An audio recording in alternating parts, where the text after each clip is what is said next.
the higher seated player and a starting lane choice. If you're choosing anything other than what is listed up there, please notify lane monitors or the counter here, and we'll make the lane arrow switch for you. Remember, this is a 3-game total pinfall match determining the winner. Practice for the next round is scheduled to begin at 2:15. Ladies and gentlemen, let's give the best collegiate athletes in the country a big stand-off as they begin round 1 of the elimination match play. Good luck to you all. All right, good afternoon, everybody. Welcome back. Intercollegiate Singles Championships here on Bowl TV. Match play getting underway right now. Jamie Watson versus Michaela Douglas is our women's featured match. Our men's featured match, Devin Bidwell versus Dominic Luongo.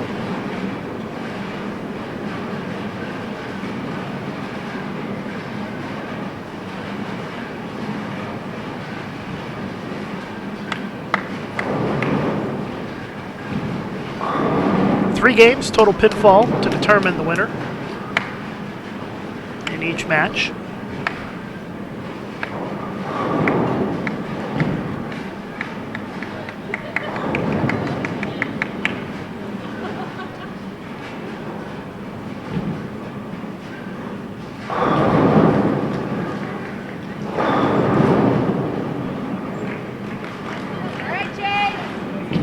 Jamie Watson kicks things off with a strike.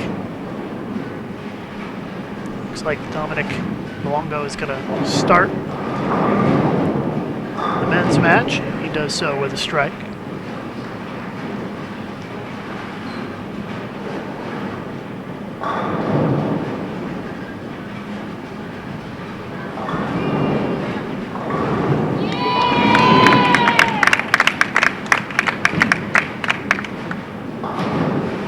You can check the brackets on bowl.com. Bowl.com/ISC is where you can see the brackets. Let's go to bowl.com/ISC, click on the results page, and you'll find the brackets there, as well as a link to the X-Bowling live scoring, so you can see the frame-by-frame from any of the matches here at the Reno Sparks Convention Center. We may not be live streaming the match that you want to see, but you'll be able to see the frame-by-frame.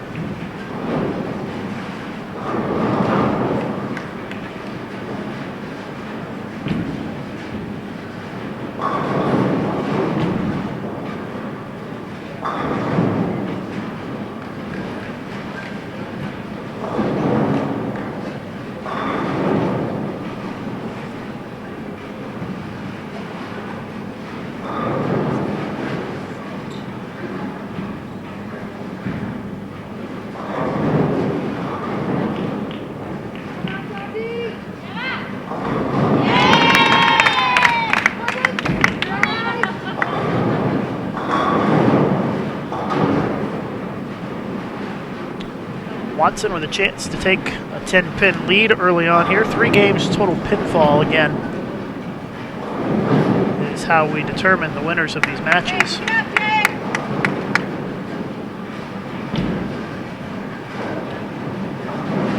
And if you want to do me a favor, help spread the word about the live streaming, get on your Twitter or your Facebook and post the link to the match play around here at the Intercollegiate Singles Championships. Help to get the word out about the live streaming this afternoon. We will have live streaming of the Intercollegiate Team Championships on Wednesday and Thursday this week, as Luongo with a double to start takes a 10-pin lead on Bidwell.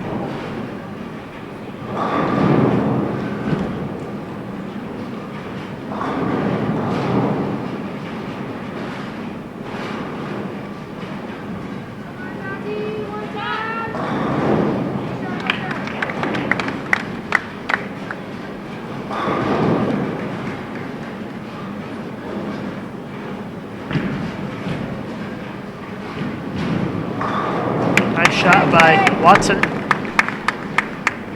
in our women's match.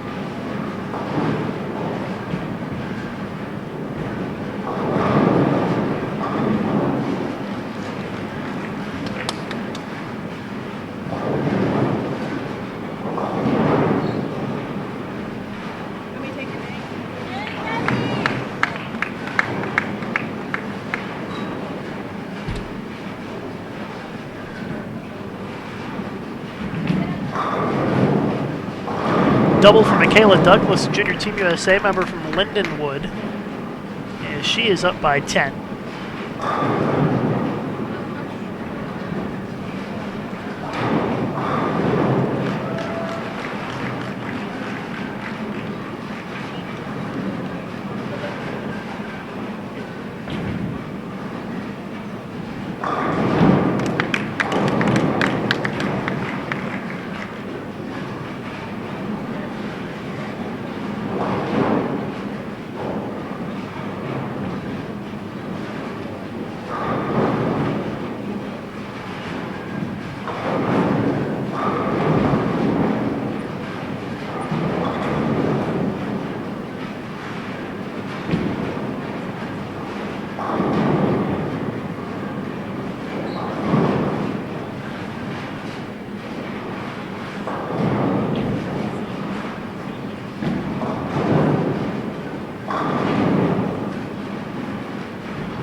Three games, total pins, so take a little bit for these matches to settle in here.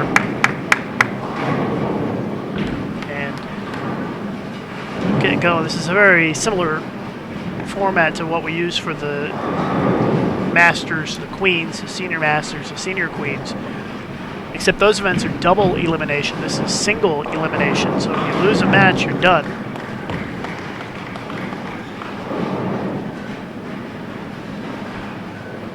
You don't want to get too far behind too early.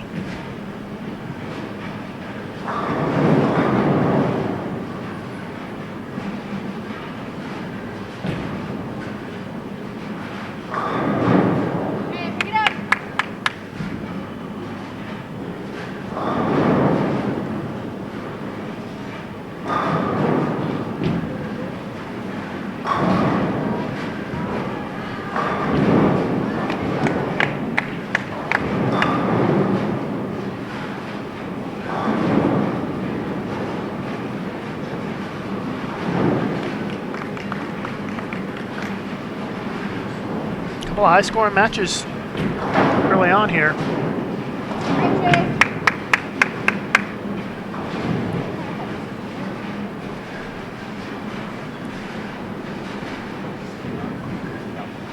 Kayla Douglas is up by 11. Devin Bidwell has put 3 strikes together to take an 11-pin lead in that match.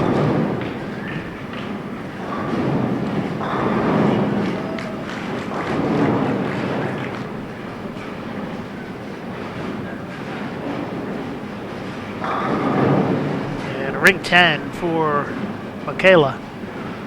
Spare here, she's up 10, halfway through game 1.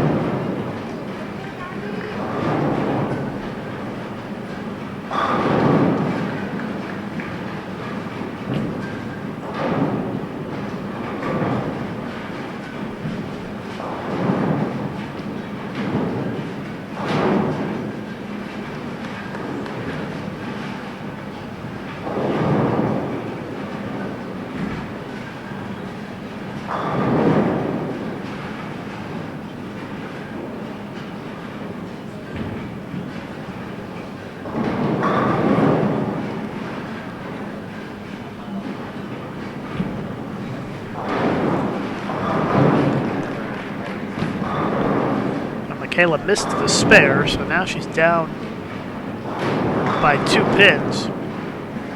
Well, puts a strike on the board in the 6th. Bidwell and Longa are both bowling very well early on here. 1-pin match. Devin gonna strike here. If he strikes here, will push his lead back to 11.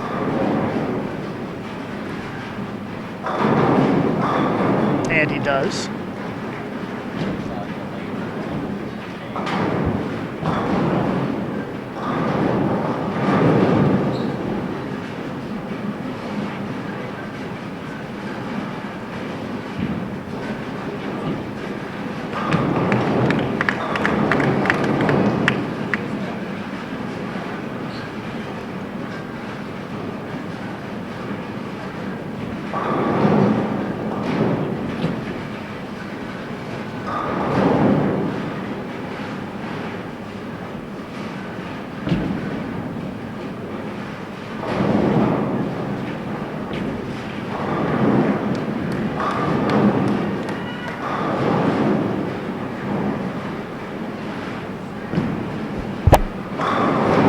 Another strike for Devon. High scoring match.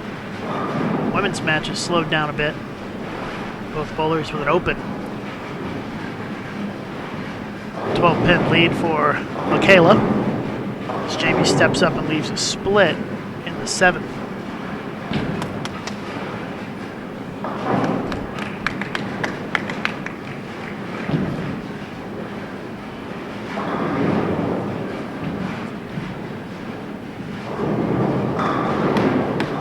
Dominic trying to hang in there with Devon.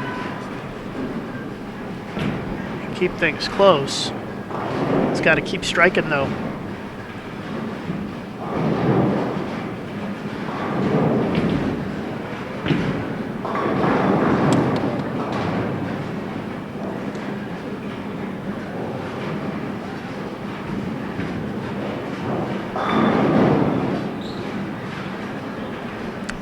And that one does not strike for Nam.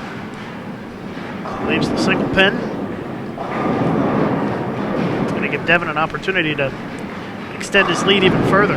As Michaela puts double on the board to start to build a lead here after back-to-back opens by Jamie.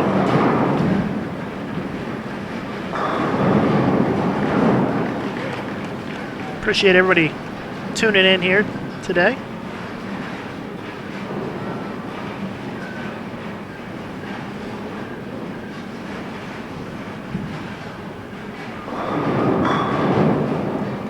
Coverage of the X-Bowling Intercollegiate Singles Championships match play here from the Reno Sparks Convention Center in Reno, Nevada. I'm Lucas Wiseman. Thanks for stopping by.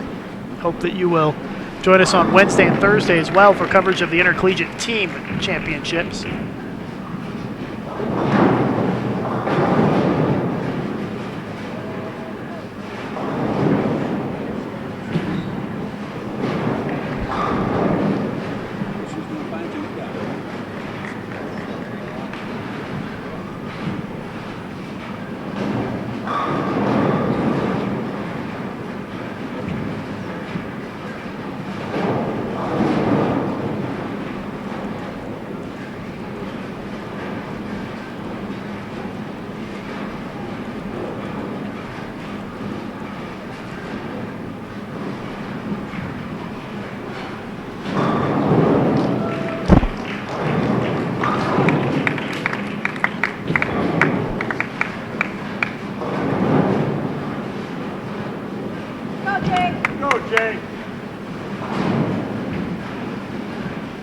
Jamie makes her spare here. She's down 20. A couple frames to go in game 1.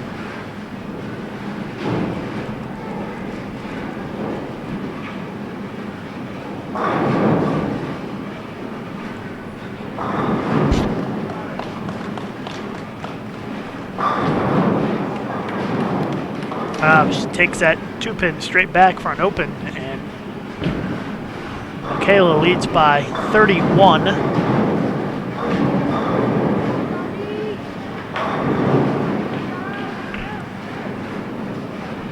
Dom with a 4.79 here in the 7th frame.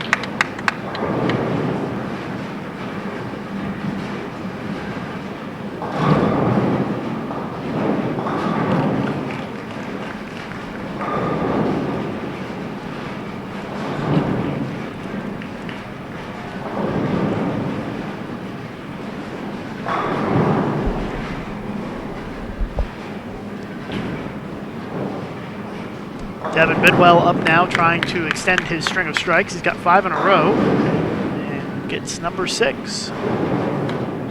He's building a big lead here early in game 1. Or I should say early in the match. It's just 3 frames left in game 1.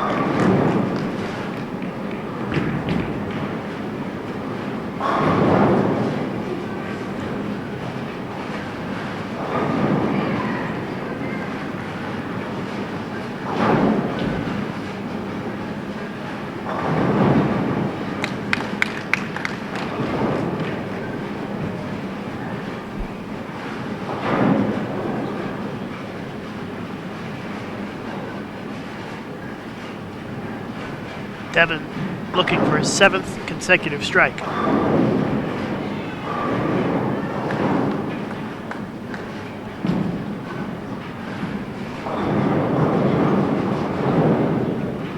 There's another one, perfect.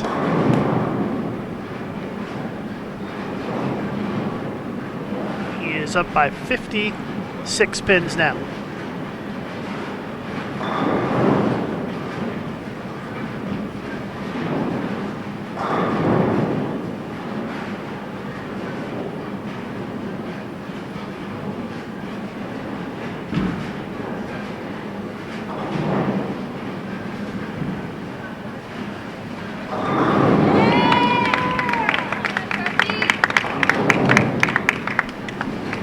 Michaela Douglas can max at 214.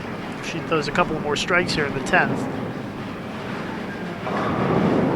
Well, now she's at 204 as a max score with a spare. And Jamie can get to 183.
Jamie looking for a double here, and she gets it, so that'll put her on the max score of 183.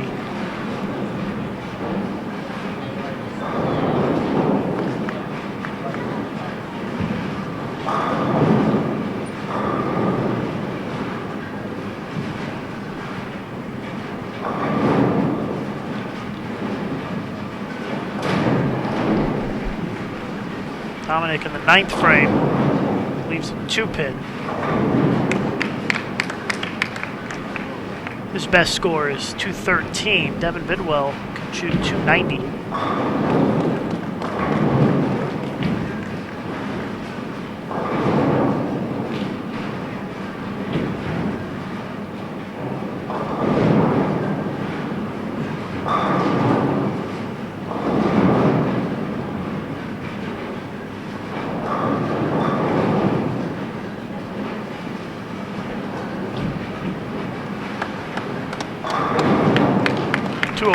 To 180. Michaela leads after game 1 to a 24-pin lead. Michaela Douglas.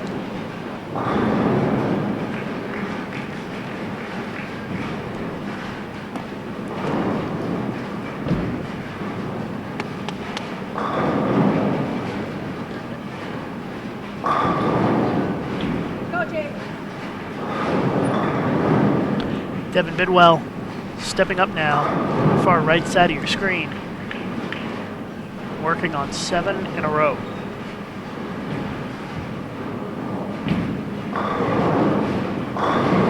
Crossing over leaves the 6-pin to end the string, but he now has a big lead.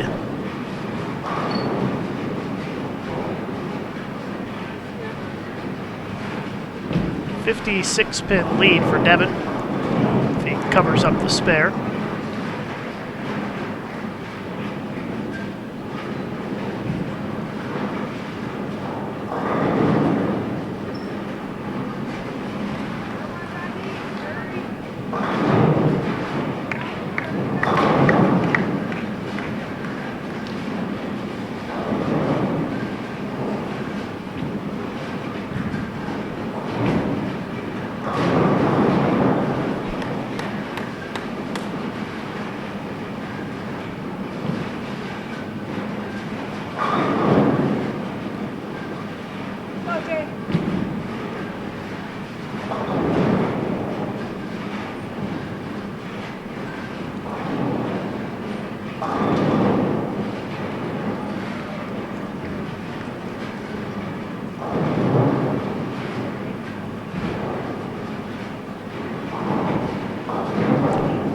washout for Devon in the 10th. Leaves the 1-2.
.255 Bidwell.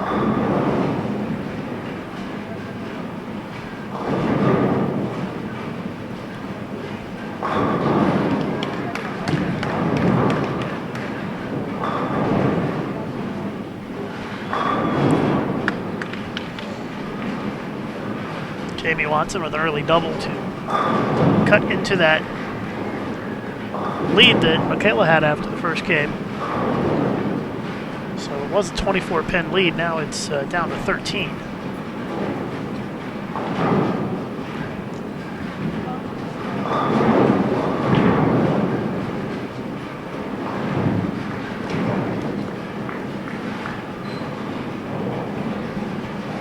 Got 3 games total pinfall. That's how we determine the winners of these matches.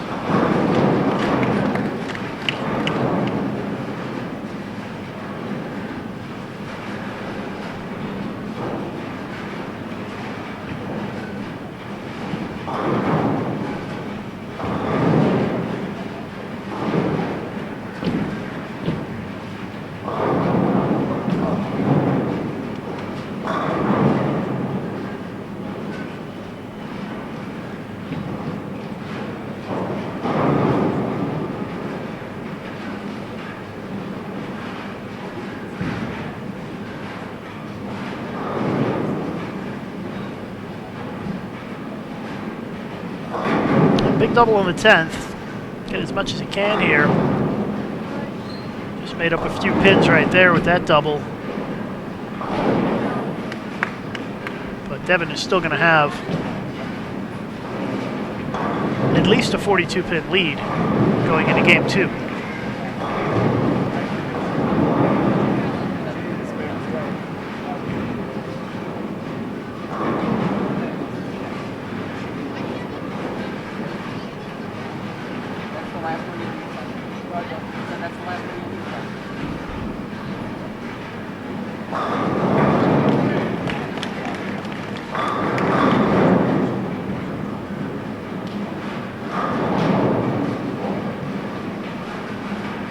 .213 for Dominic.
shot by Jamie.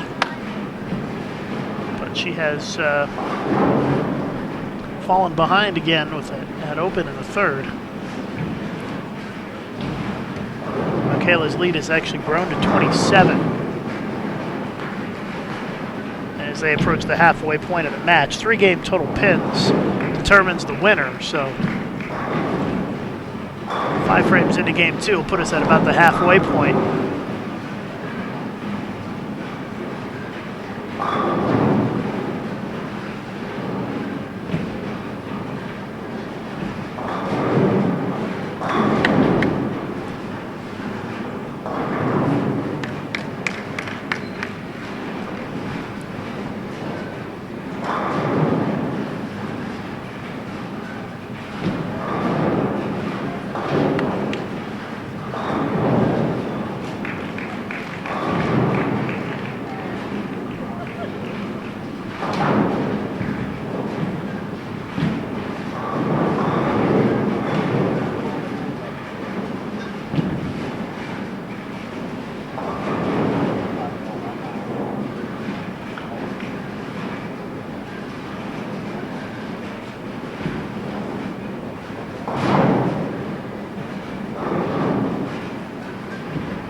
Open frame for Dominic in the second as he falls a little bit further behind. Michaela, meanwhile, now leads by 35 if she makes the spare. And she does. So Michaela Douglas up 35 with about a game and a half to go.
Devin Bedwell's looking pretty lined up.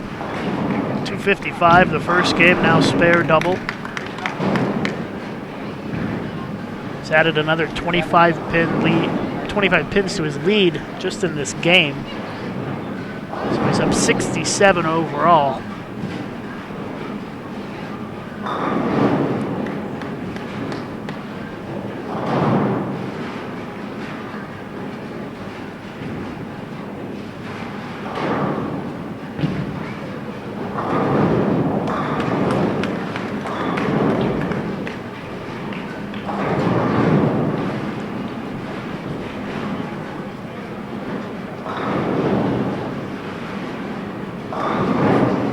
And Michaela is building a big lead as well. She's up by 46 with the spare.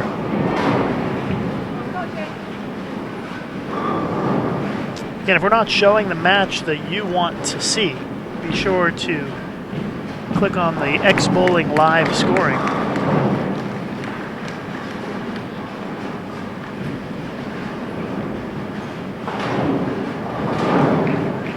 You can find that at bowl.com/ISC and click on the results page.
Good shot by Jamie trying to put a double on the board to narrow the deficit a little bit, but 9-pin was a little stubborn.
Bidwell just continues to chug along here as he is in great shape as they approach the halfway point of the match. Another strike for Devin. It's 4 in a row.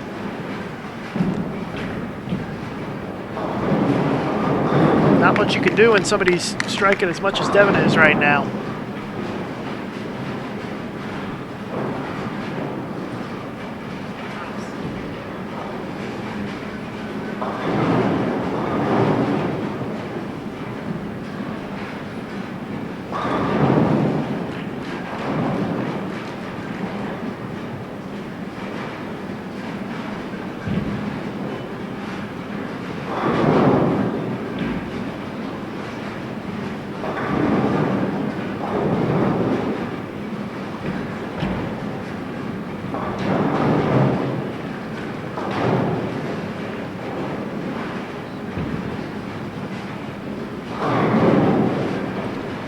There's a double from Dom. He's going to need a lot of strikes in the back half of this match to mount a comeback.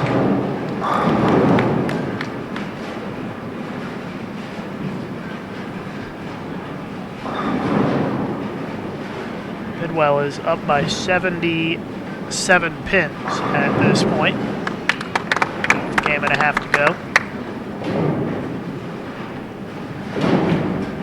Michaela Douglas is leading by 36 against Jamie Watson.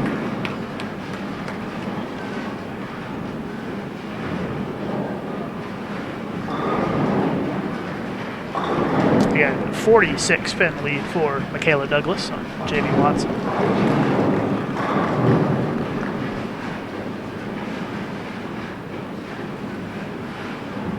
they enter the 10th frame of Game 2. 3 games total pinfall to determine the winner.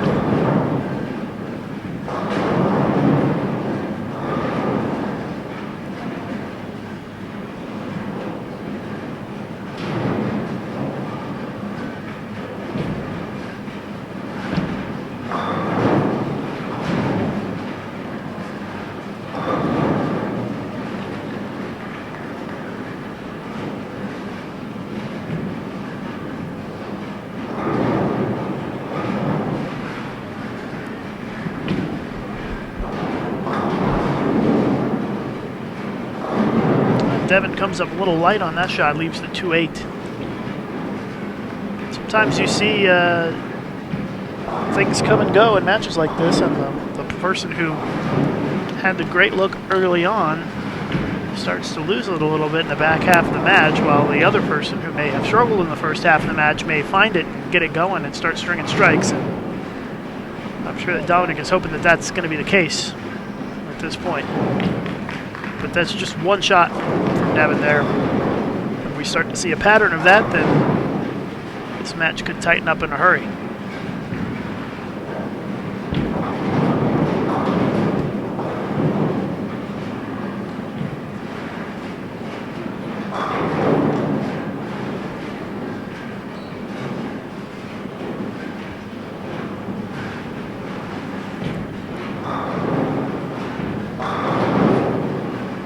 .183 for Watson.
Kayla with a spare in the 10th, so she'll be at about 204.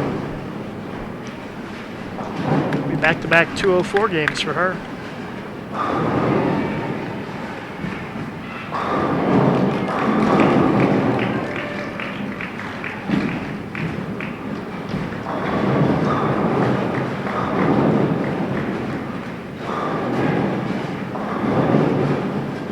She gets 7 on the fill. So it'll be 201.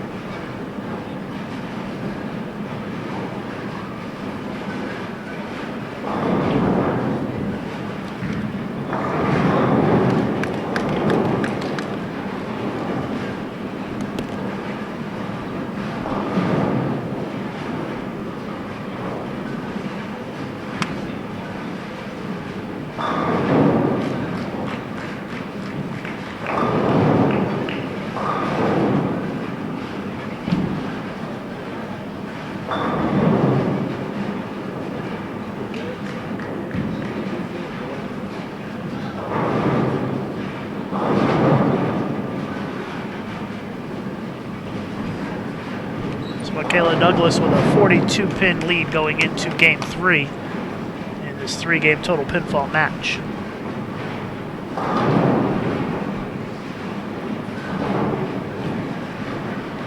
Dominic ends his string at 4 in a row with a single pin lead in the 8th.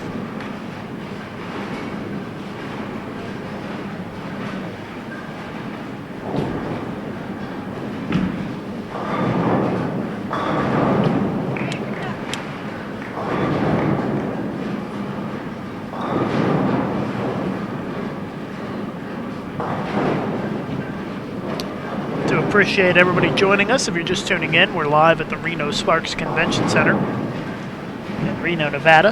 I'm Lucas Wiseman of Bowl TV. This is the X-Bowling Intercollegiate Singles Championships. First round of match play underway. We've got 3 rounds of match play this afternoon to determine our final 4 for the men and our final 4 for the women.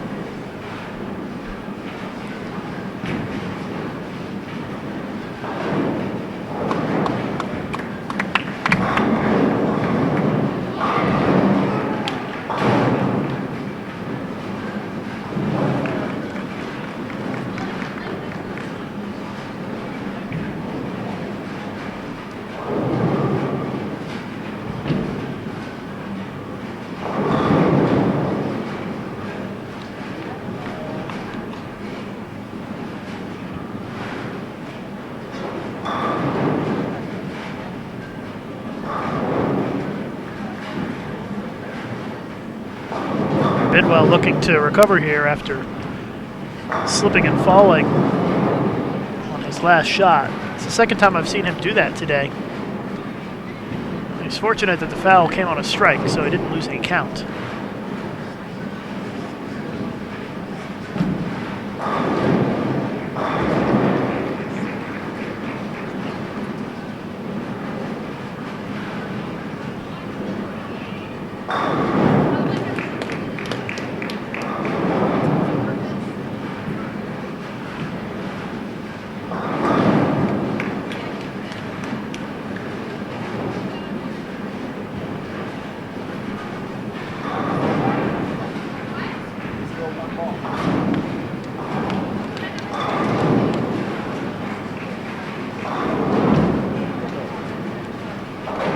Devin made the spare after the foul. Leads by 14 this game, which gives him a 56-pin lead overall.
Frames to go.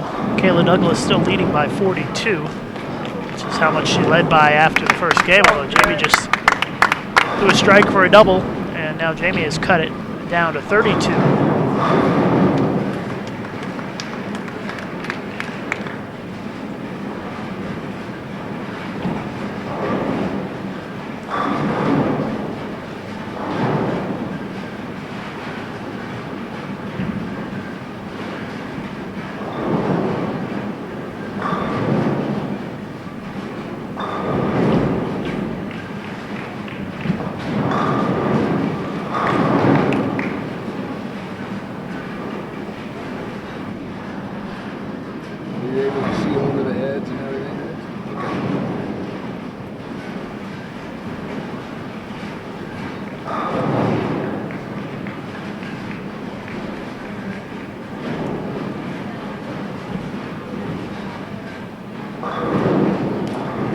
Kayla with an open in the third, so things have gotten much closer.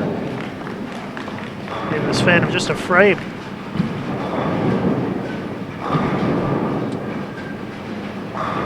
Now a 16-pin lead for Michaela. Dominic with an open frame in the 9th. And he's in a big world of hurt over there in that match as he falls further behind.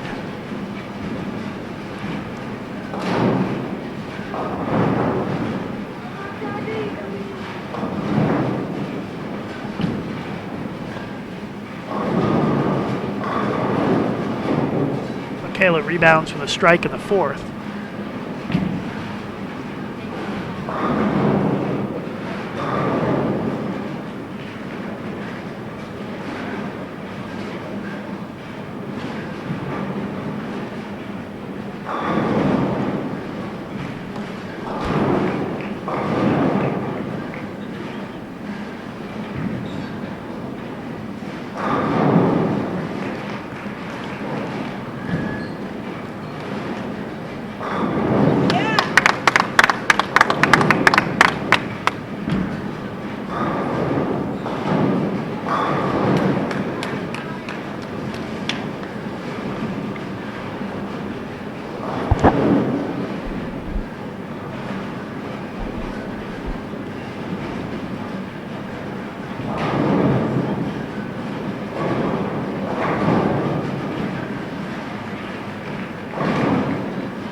Missed single pin for Jamie Watson. Kind of hampers the comeback effort after she had put 3 strikes in a row on the board.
.235 for Bidwell. He picks up another 35 pins on his lead.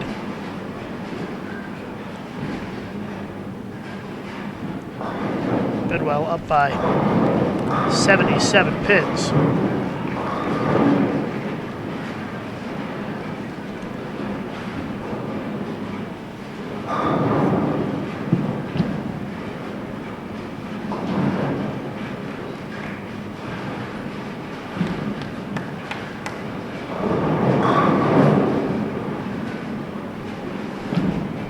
Three games total pinfall to determine the winners of these matches.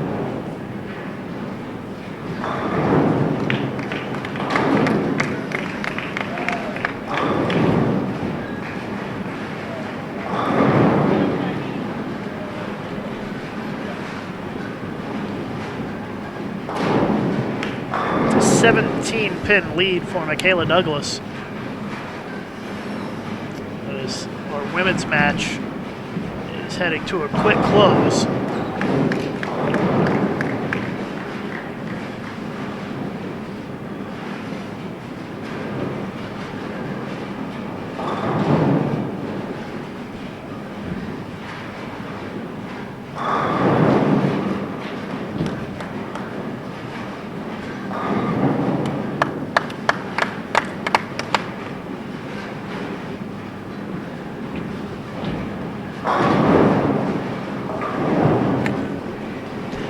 Devon showing no signs of slowing down with a double to start.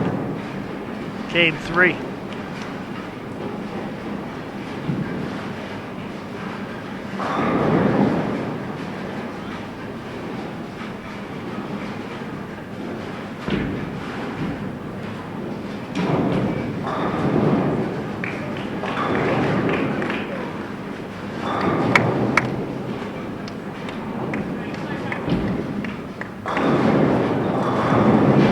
The men's matches are already done on the high end. Looks like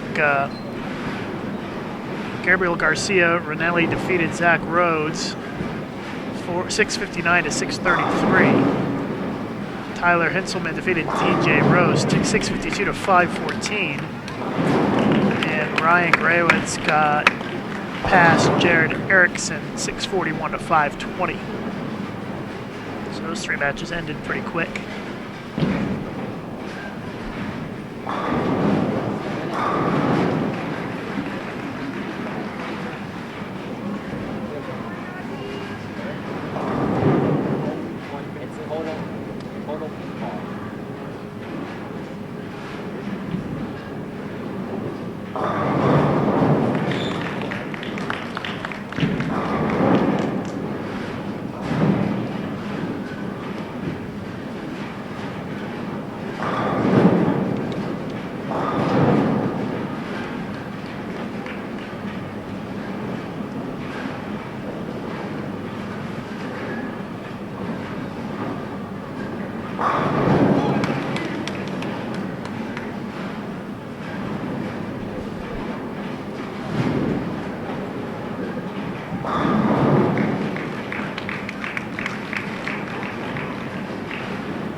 Three frames to go in the women's match. Kayla Douglas up by 18.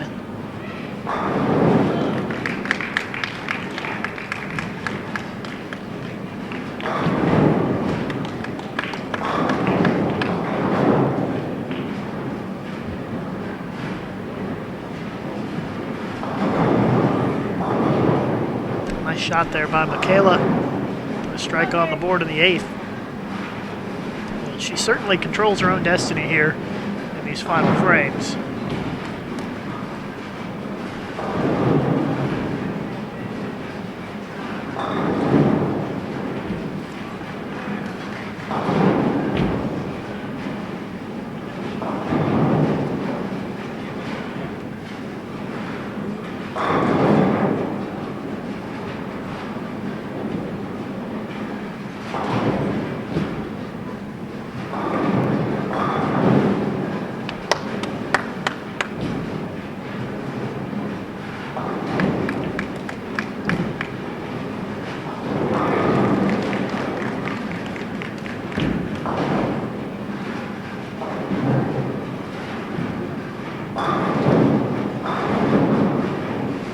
.92-pin lead for Devin Bidwell. A little bit more than a half a game left in the match. Jamie Watson still has a chance to win this match.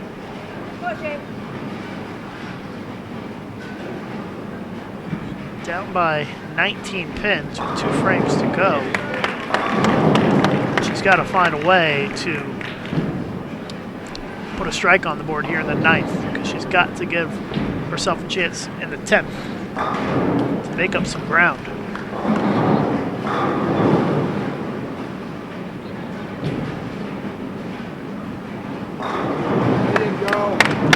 That's a big strike. But Michaela can step up here 9th and 10th and shut it down, take the win.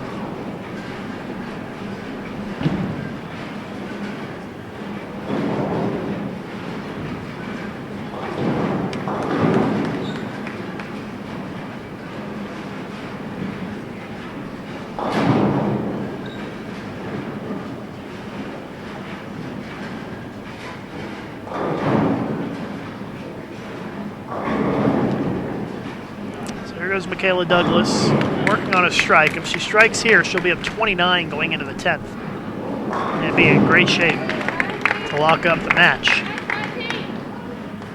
Big shot, big double for Michaela Douglas. She goes up 29.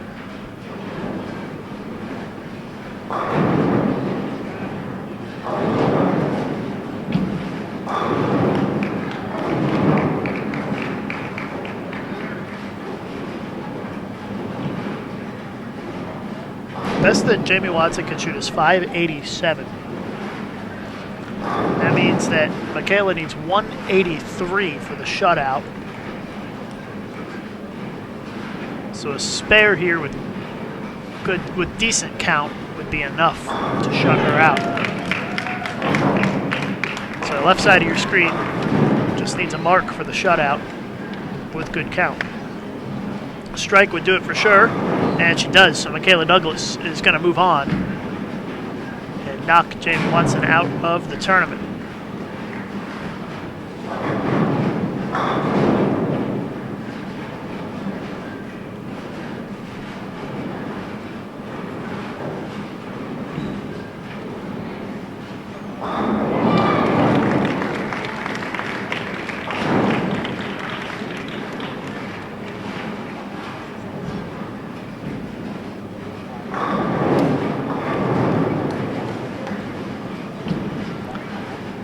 Allie Jams and Catherine Kleinmeyer locked in a tight match going into the 10th frame. Catherine leading by 8 pins going into the 10th, and both of them working on strings of strikes. You can keep an eye on that match on the live scoring on lanes 13 and 14.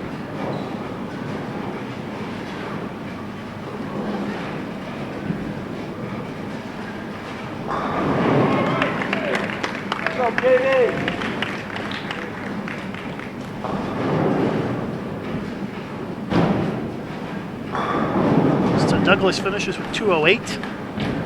Very consistent scores for Michaela Douglas. 204, 201, 208.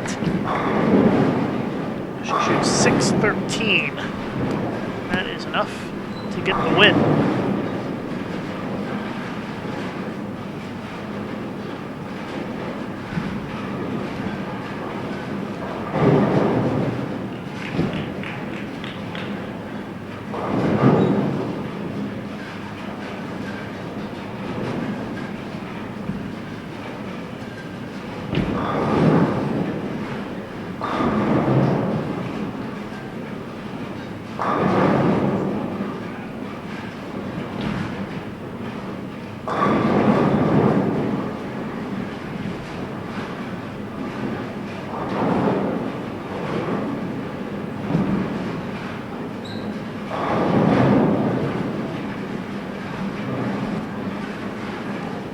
.190 final game for Jamie. She shoots 553.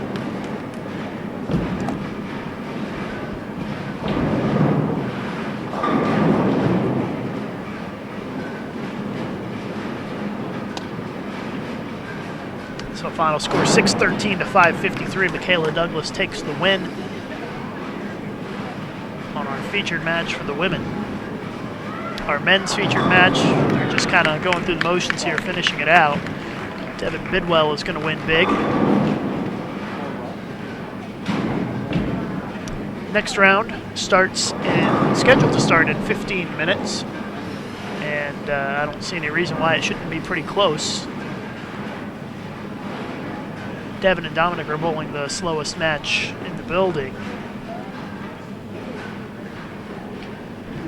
Can't see it on camera, but I think that Ali IJMs needs a strike to beat Catherine Kleinmeyer. Ali just let the ball go, and she did strike.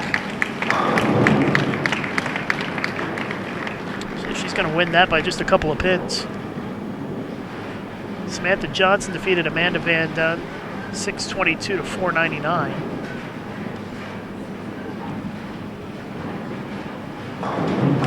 Zach Carey defeated James Tucker 646 to 582. Looks like Perry Crowell is going to defeat Dakota Daniels. They've still got the 10th frame to go, but Perry's up big.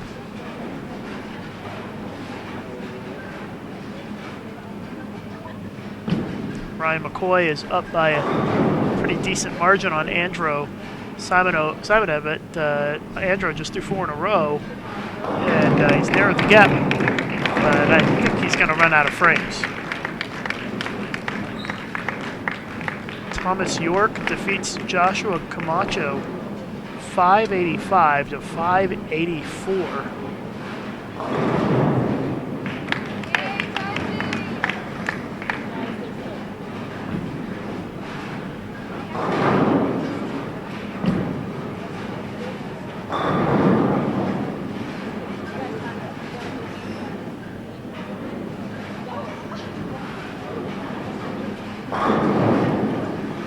Ali IGM 627, Catherine Kleinmeyer 620. The other women's match I haven't mentioned, it is Heather Melvin leading Tatiana Munoz by 40 going into the 10th. So Heather Melvin is going to defeat Tatiana Munoz.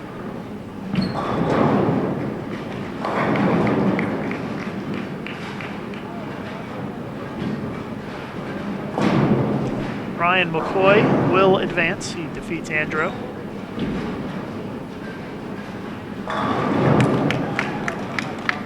Other matches that finished quick down there on the men's side. Gabriel Garcia Ranelli defeated Zach Rhodes. Tyler Hinselman defeated DJ Rose. Ryan Grayowitz defeated Jared Erickson. I think I've now mentioned all of the matches. Okay, so we're just wrapping up here with round 1. Round 2 scheduled to be starting in about 10 minutes from now.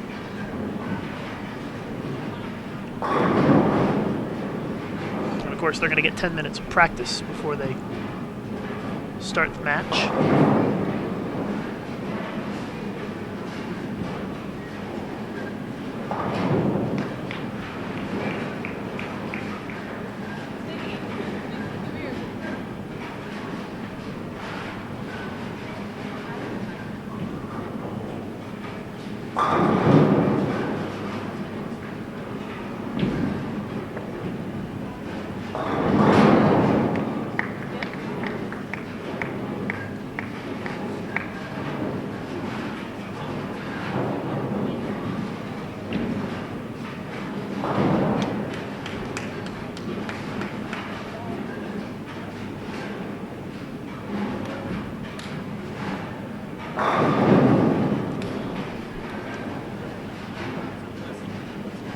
Bidwell only shot 167 that game, but didn't matter. Had 4 opens to close it out, but he had such a big lead that it ended up not mattering. He shot 657.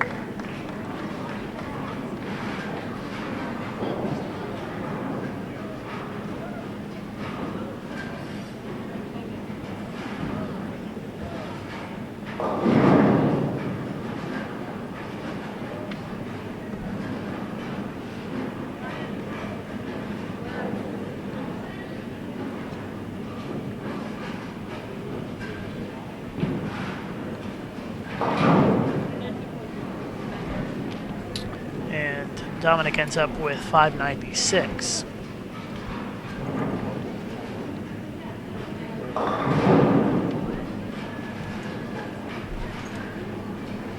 think there's just one more shot to be thrown by Tatiana Munoz on the women's side, and then we are done with round one officially.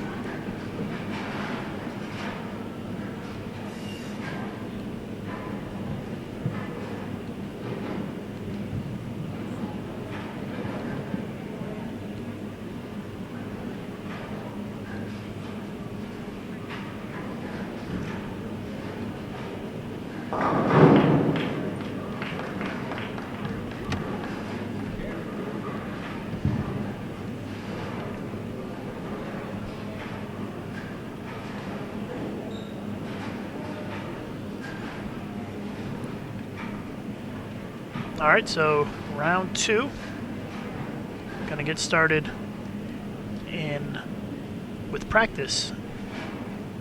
If they go on schedule, should start in about 8 minutes. So stand by.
rollers, report to your starting lanes, please.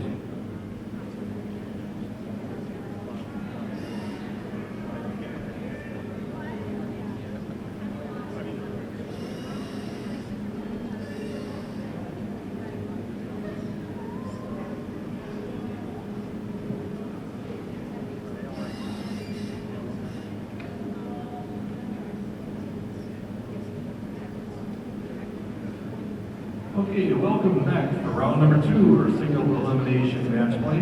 Each match is 3 games of total pinfall determining the winner. The winner of each match will move on to round 3. The loser of the match is eliminated. This time, let's go over the athletes that are competing in round 2. Starting in the men's division, in the women's division, lane 13 and 14, we have Mariana Alvarado and Heather Melvin. On lane 15 and 16, Alexis Ijams and Chelsea Stevens. Lane 19 and 20, Tanya Romancourt against Michaela Douglas. And on 21 and 22, it's Samantha Johnson versus Jackie Carbonetto.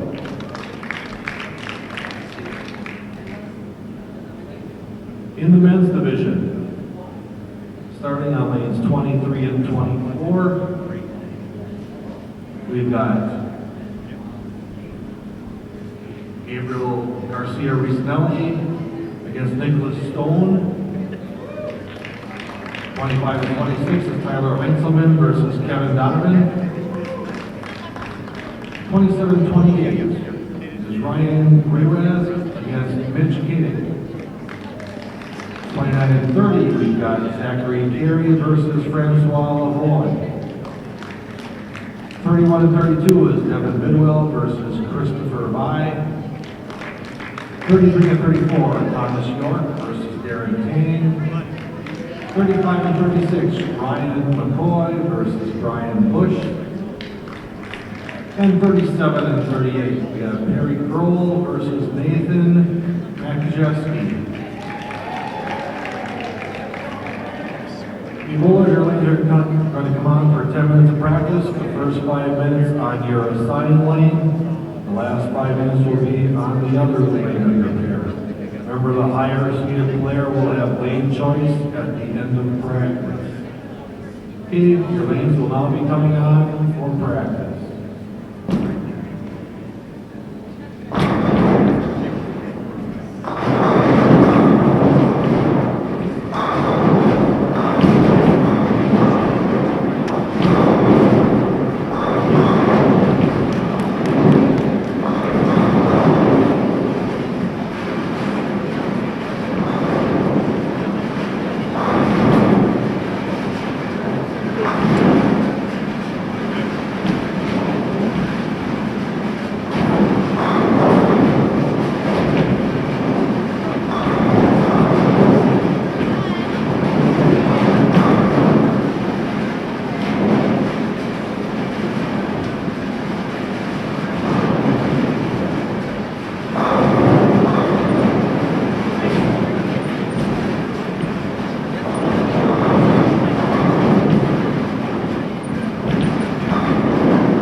Practice is now over. Practice is over. Remember, these matches will be bowling 3 games full of pinfall, determining the winner. The winners will advance to round 3. The losers will be eliminated. Bowlers, once you're eliminated, if you are flying out tomorrow, please remember to make arrangements with the hotel shuttle to get to the airport. Ladies and gentlemen, I'll have a big round of applause for the collegiate athletes in the country as they begin round 2 of the elimination match play. Good luck. Remember, the higher seated player has lane choice. Please notify the lane monitors.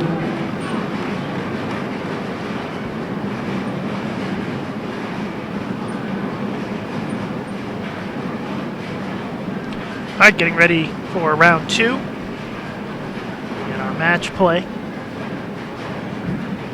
Practice over. We are starting first shot there.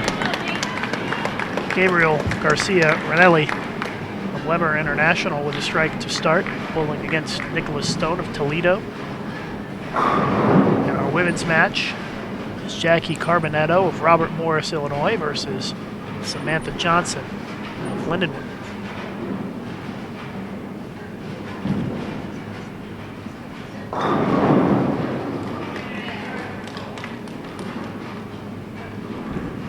So in this round, all of the men who are left in the field are bowling right now. And we've got 8 women bowling, and we've still got 4 women who have yet to bowl who had 2 byes. And they will be up in the next round taking on the winners of these matches.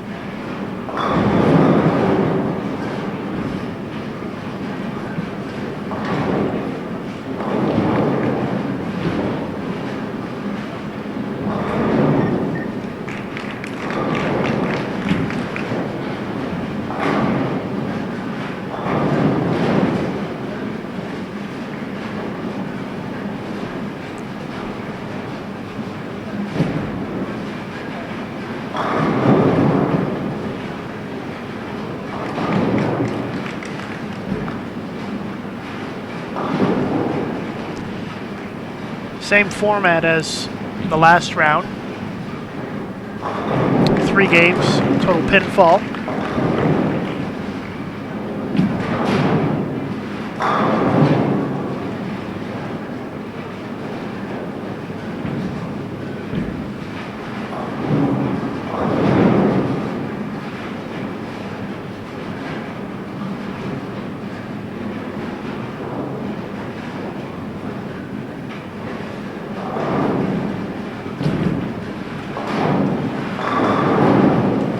Double to start for Johnson.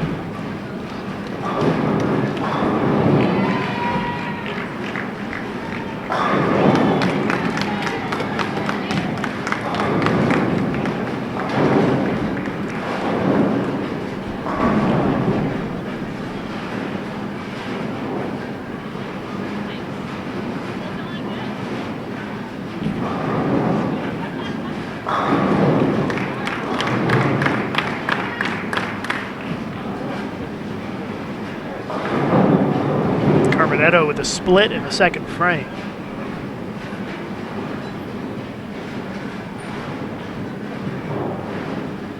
Just tuning in, you're watching live coverage of the the X-Bowling Intercollegiate Singles Championships here on Bowl TV. Round 2 of match play.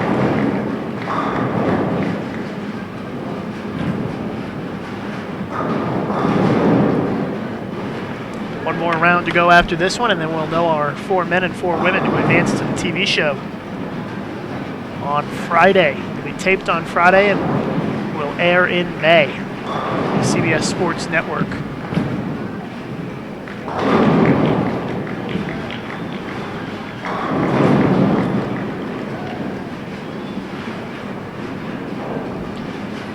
Lots of strikes to start our men's match. Gabriel with a 10-pin lead after 3 frames.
Stone with a strike in the 5th. But he has fallen into a bit of a hole here against Garcia Ranelli, who has the front 5. That match is off to a quick start for Garcia Ranelli. Jackie Carbonetto leaving a 10 pin.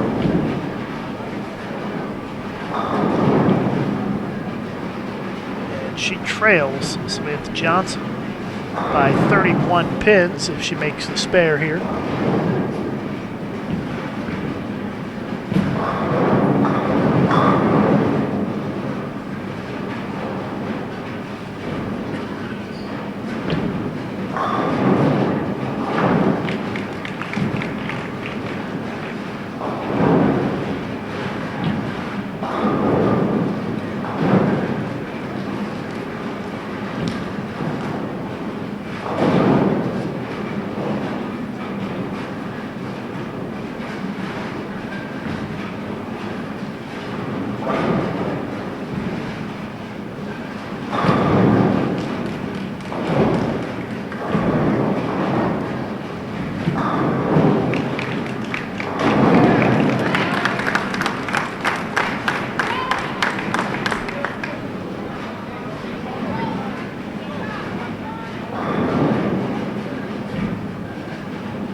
Going well early on here for Gabriel Garcia Ranelli, front 6. He's up by 53 pins now. Let's see if we can get another one.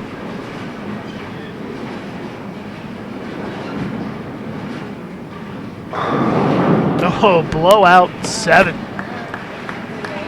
Ends the run, but still a big lead, 52-pin lead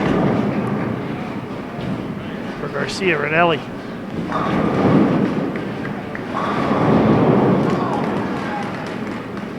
By the way, all the bowlers in this round just 2 wins away from making it onto the show. Still got 4 women who had byes in the first round.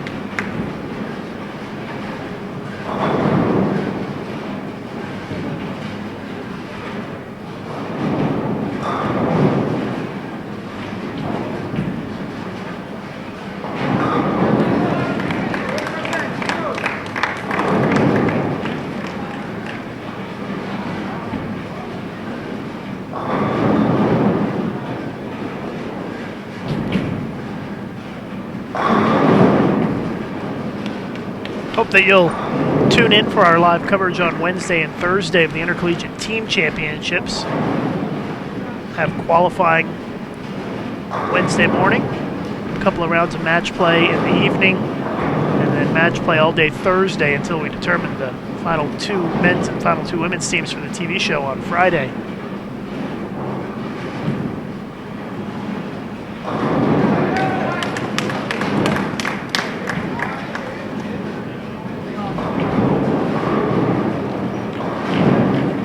Carbonetto is in some trouble early on here against Samantha Johnson. Samantha's looked real solid through 6 frames with 5 out of 6 strikes.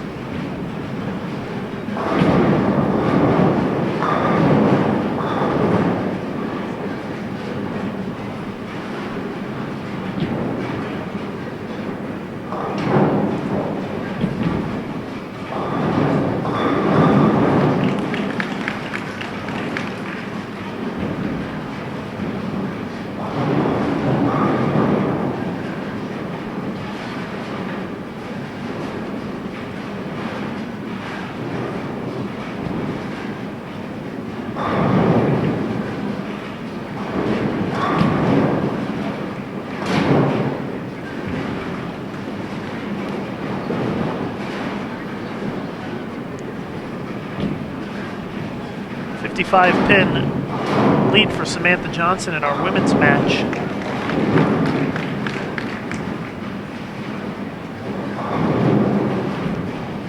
Carbonetto stepping up here in the 7th.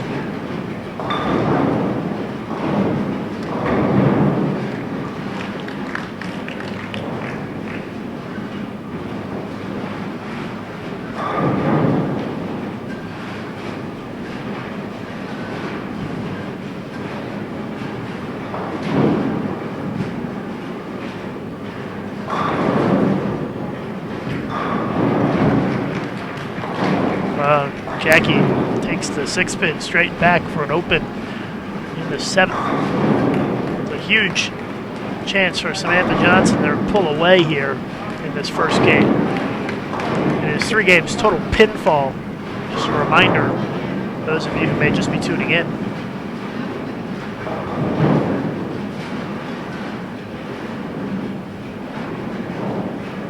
There is no live streaming on Friday.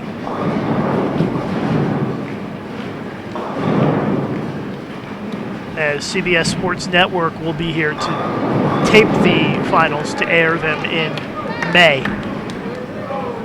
On Tuesday nights in May is when they will air.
.61-pin lead for Samantha Johnson here in game 1 as Jackie leaves a 10-pin in the 8th. Nicholas Stone, second shot in the 10th coming up here. Can strike out for 217.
Double in the 10th for Garcia Ranelli. He's going to shoot 255 with the strike on the fill and be up 49 pins.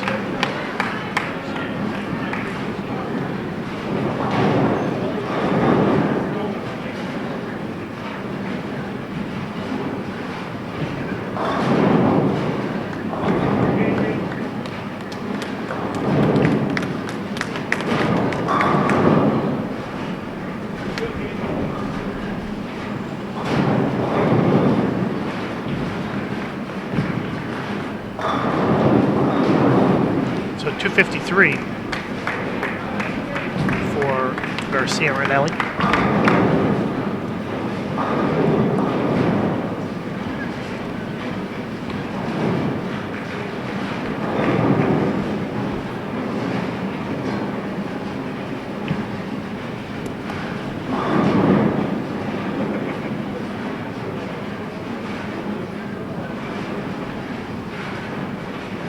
So 47 pin advantage in our men's match for Garcia Ranelli as Nick Stone steps up to start game 2. Messenger went across and in front of the 10. Samantha Johnson bowling a good game here. Makes the spare. Strike on the fill will give her 220, and she's going to have a big lead after the first game.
Jackie gets a double on the board. She can get to 170. If she does that,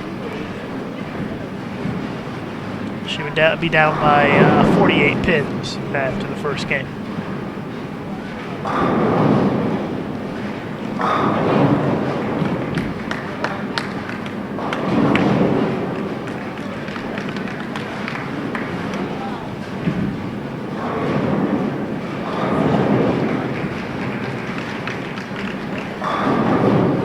Looks like Jackie may have got it together here after a rough first 8 frames.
right, so Samantha Johnson leading by 49 pins after game 1.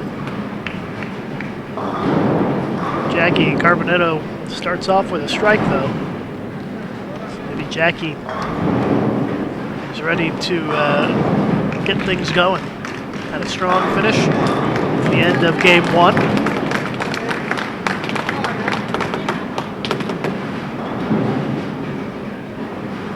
Garcia Ranelli continues to lead Nicholas Stone by a wide margin. He's 47 pins coming into this game, as you can see at the top of your screen there. And he's added another 25 to that already. So it's a 72-pin lead for the bowler from Weber International. Carbonetto with a double.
Carbonetto with the front 3. She is quickly chipping away at that deficit.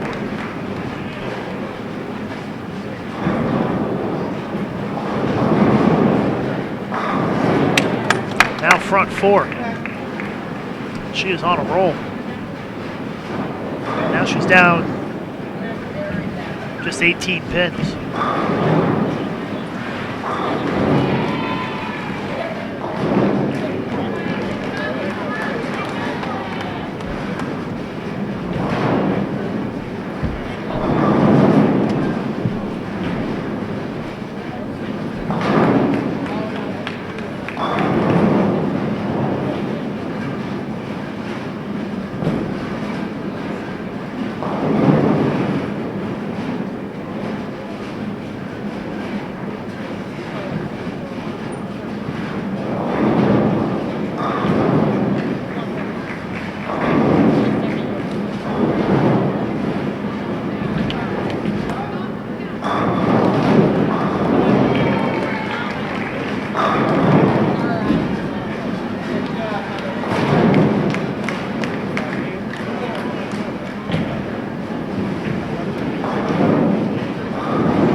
Well, that opened by Samantha Johnson.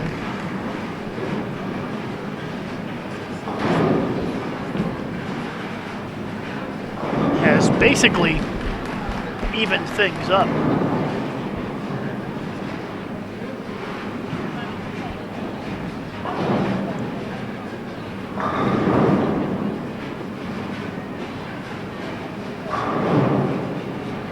And if Jackie strikes on this shot, she'll take the lead in the match. And just like that, after 5 frames, Carbonetto has wiped out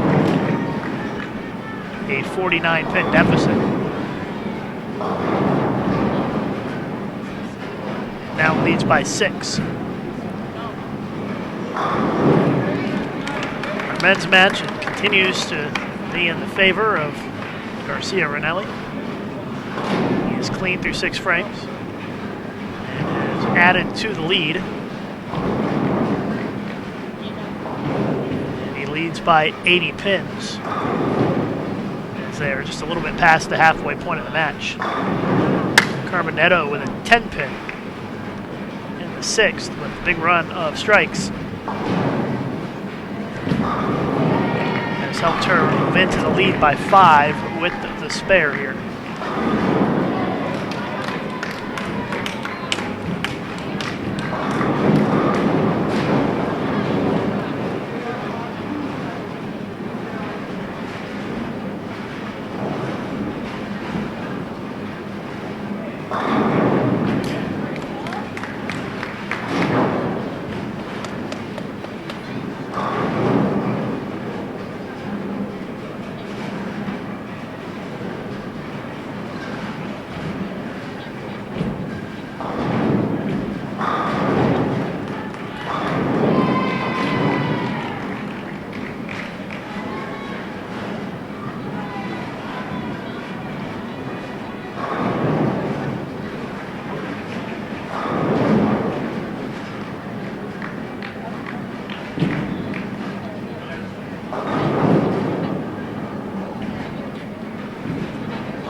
Double for Samantha Johnson as she takes the lead back by a couple of pins.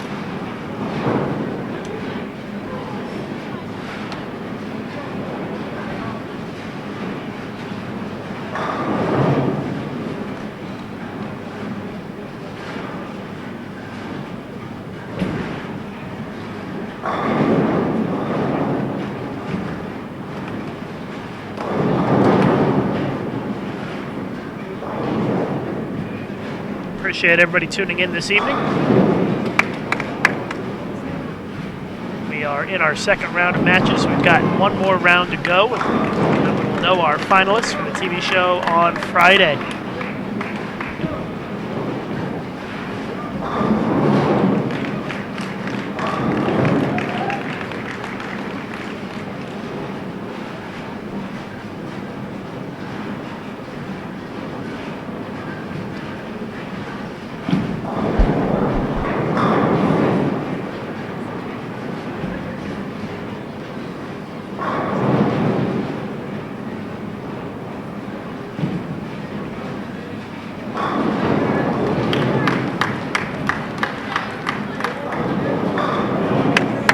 Double for Carbonetto. She is bowling a big game here in game 2.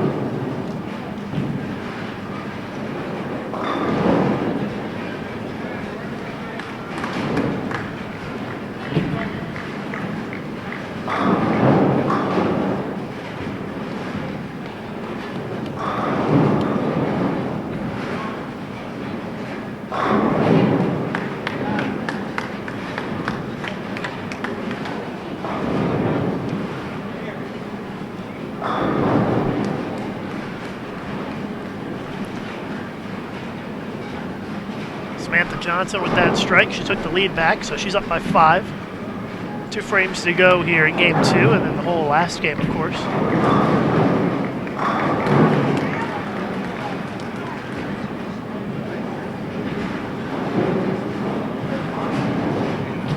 Let's see if Samantha can get another one, and she does. So now 15-pin lead for Samantha Johnson. This is turning out to be one of the best matches of the day so far.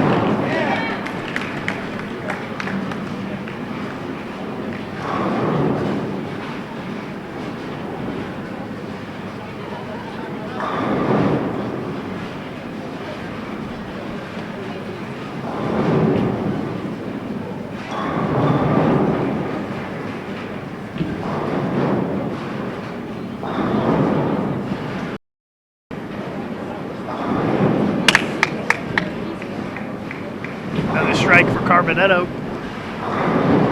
Now back down to just trailing by 5 pins. An important 10th frame coming up for both bowlers in our women's match.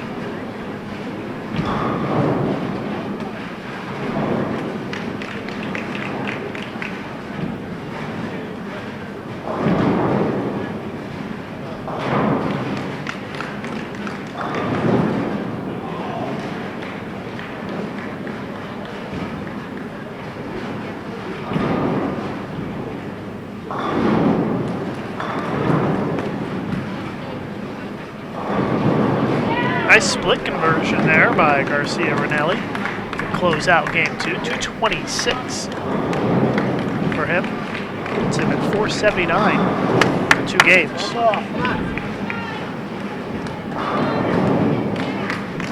Carbonetto with another strike. She can max at 279 this game.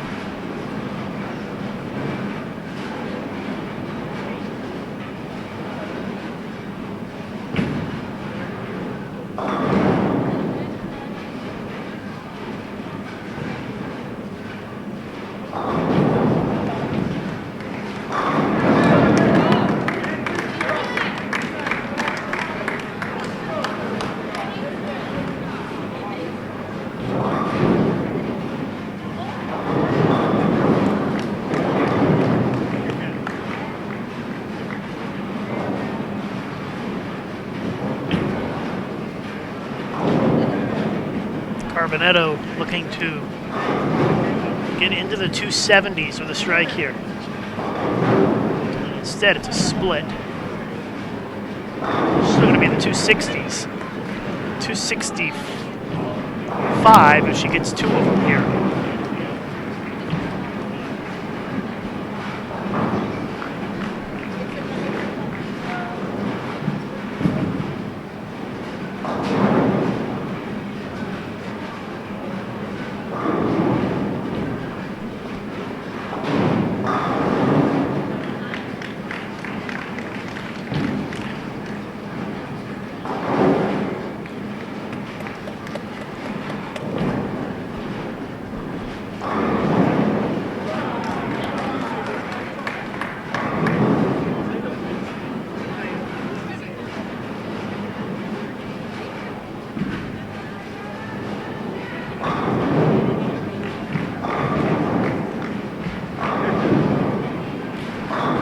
Garcia Ranelli up by 93 pins going into game 3. And starting off with a strike.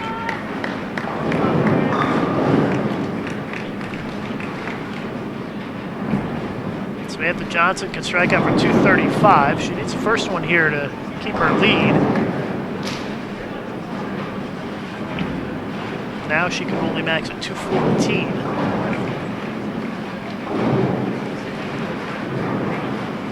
If she shoots 214, Jackie Carbonetto will lead by 2 going into the last game.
Jackie Carbonetto comes all the way back and takes the lead by 2. The game to go. In our women's match, very close match here between these two.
Both women start with a spare, so no change in the difference as of now.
Carbonetto had it open in the third, so that has given Samantha Johnson an opportunity to take the lead if she can just make the spare here.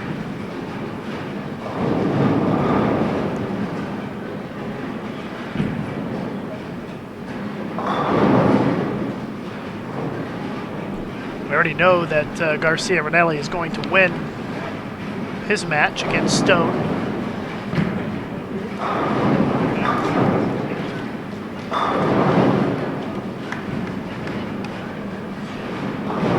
So Samantha makes her spare.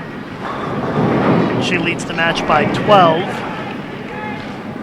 7 frames to go.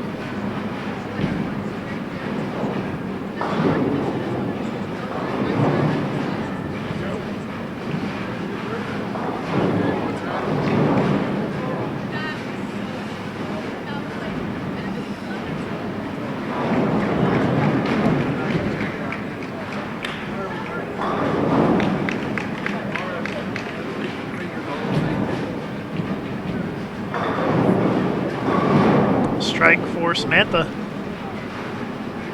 in the fourth.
Fifth frame for Carbonetto.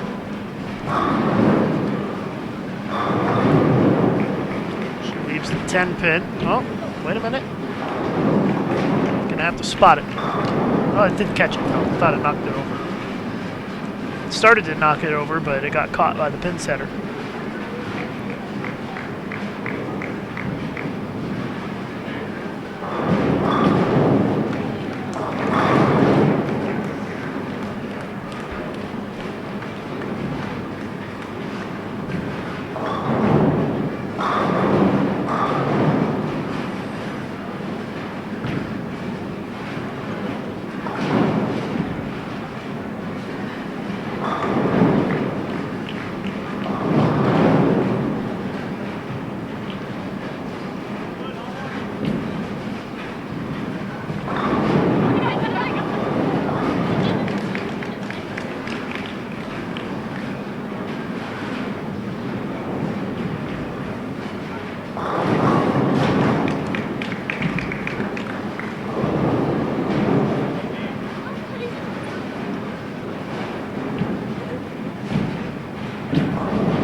A big double for Samantha Johnson if it would have fallen. She could have extended the lead. With the spare, though, she'd still be up 13.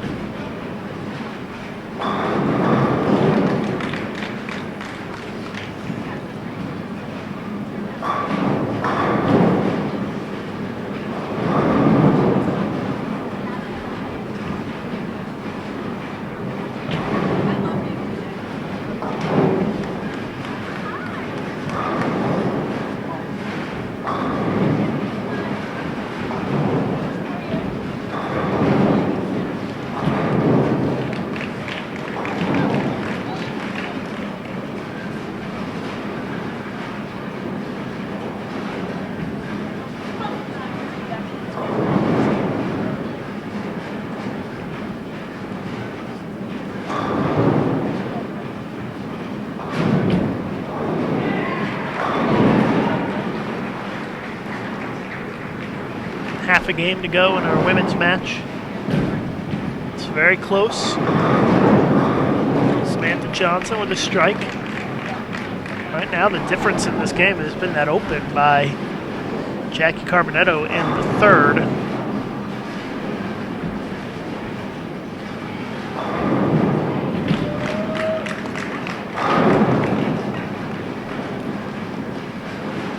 Heather Melvin will defeat Ariana Alvarado. Heather going to shoot 738, it looks like. It's a big number. She got 6 on the fill, so still 734 is a big number. Allie Ijams leading Chelsea Stevens with 4 frames to go. Allie up by about 50. And Tanya Ramaper of Indonesia, the bowler from Wichita State, is up big on Michaela Douglas with 3 frames left. About an 80-pin lead for Tanya.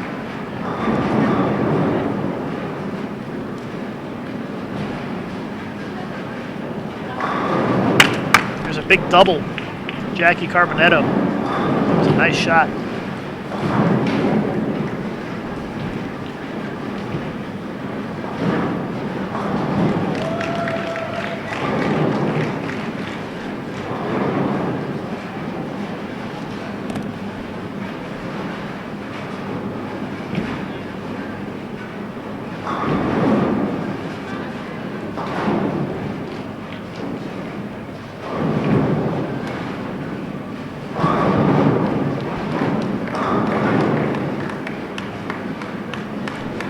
Huge double for Samantha Johnson.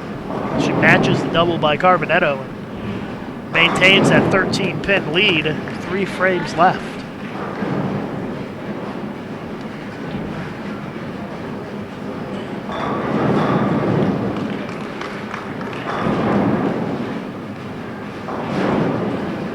Kevin Donovan shot a huge 746 as he will defeat Tyler Heinzelman. Ryan Grewitz defeats Mitch Caddick.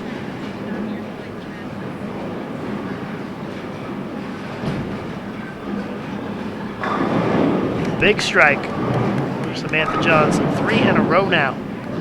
She just went up by 23 pins and almost puts Jackie Carbonetto in a must-strike situation here. I actually think that Jackie probably needs to strike here in the 8th and the 9th.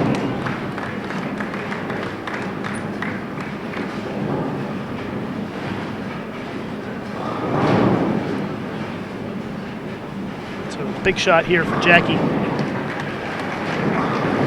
And she leaves a weak 10. And she's in a lot of trouble now.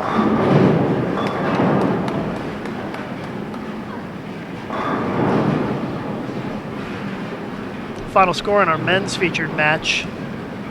Gabriel Garcia Ranelli 672. Nicholas Stone 545. As that one goes final.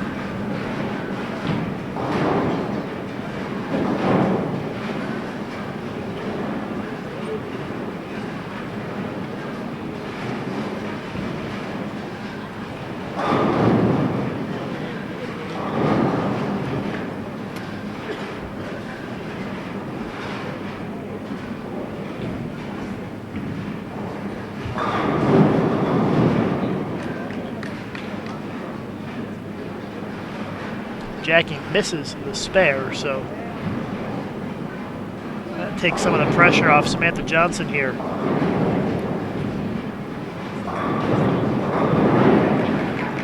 Now a split.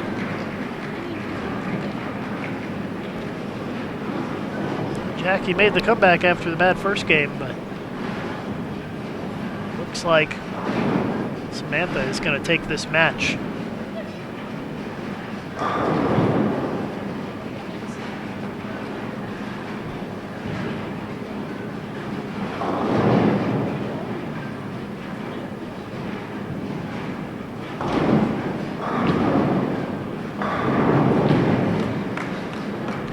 Chris Vai is going to defeat Devin Bidwell.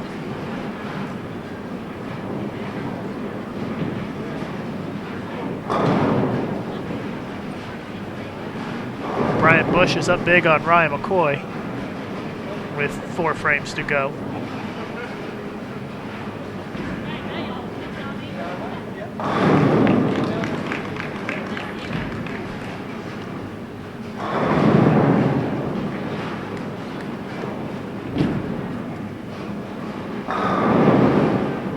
Another strike for Samantha Johnson.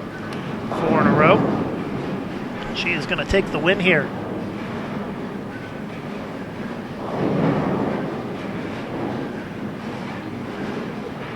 Someone asking how the York and Tang match is going. They've got 2 frames left. York has the lead by about 26 pins, I think.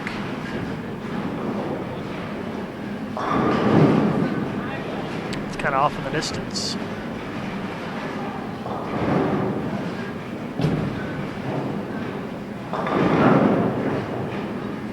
Split in the 10th for Samantha Johnson, doesn't matter. She's already locked up the win.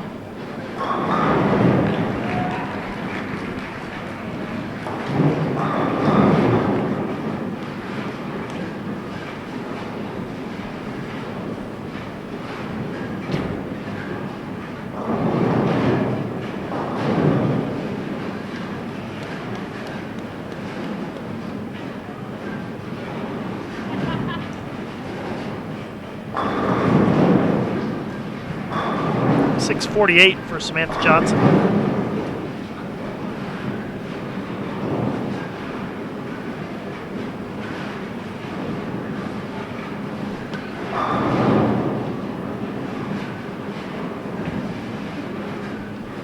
Jackie can only shoot .615.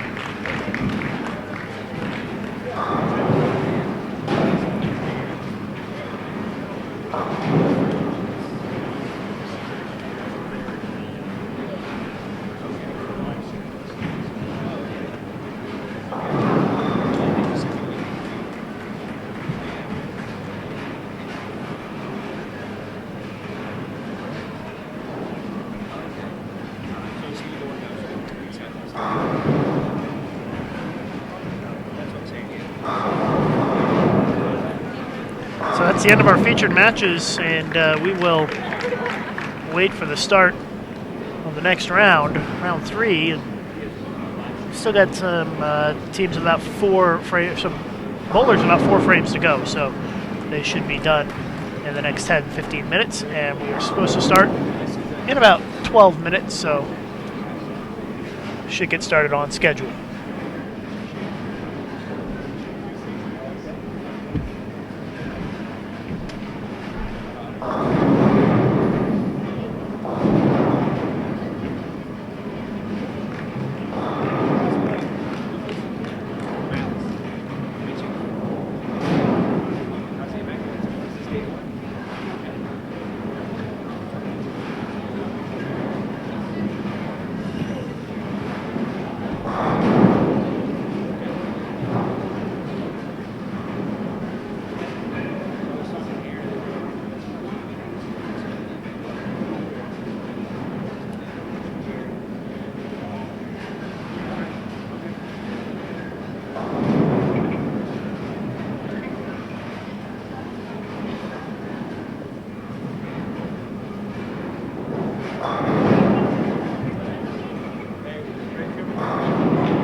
there's anywhere that's a glaze stand out, yeah.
Okay, athletes report to your lanes. The pairings for round 3 of our single elimination match play are as follows. In the ladies division, on lane 13 and 14, we have Elise Bolton against Samantha Johnson. On 15 and 16, we have Tanya Romamour against Kelsey Luther. On lane 19 and 20, we have Diana Zavialova against Alexis Ijams. And on 21 and 22, we have Heather Melvin against Danielle McEwen. In the men's division, on lanes 23 and 24, Francois Lavoie against Ryan Ruiz. 25 and 26 is Brian Bush against Perry Kroll. 27 and 28 is Christopher Vai against Thomas York. And on 29 and 30, we have Kevin Donovan against Gabriel Garcia Renelli. People, you're going to have 10 minutes on your starting lane, the first 5 on your assigned lane, the last 5 on the opposite lane. The lanes are now going to be coming on for practice.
three-game matches, or 3 games, full pinball determining the winner.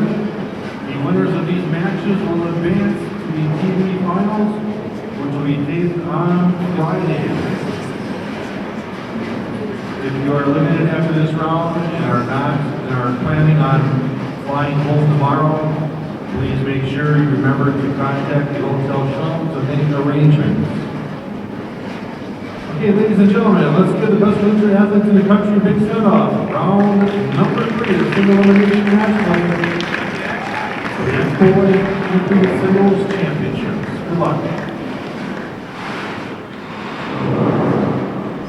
All right, our final round of matches about to get underway here. The winners in this round advance on to the TV show. For featured matches, for the women, Heather Melvin versus Danielle McEwen. Danielle, the top seed. Francois Lavoie of Wichita State taking on Ryan Graywitz. I know I say that wrong every time, so I apologize, Ryan, because I know you're going to go back and watch this.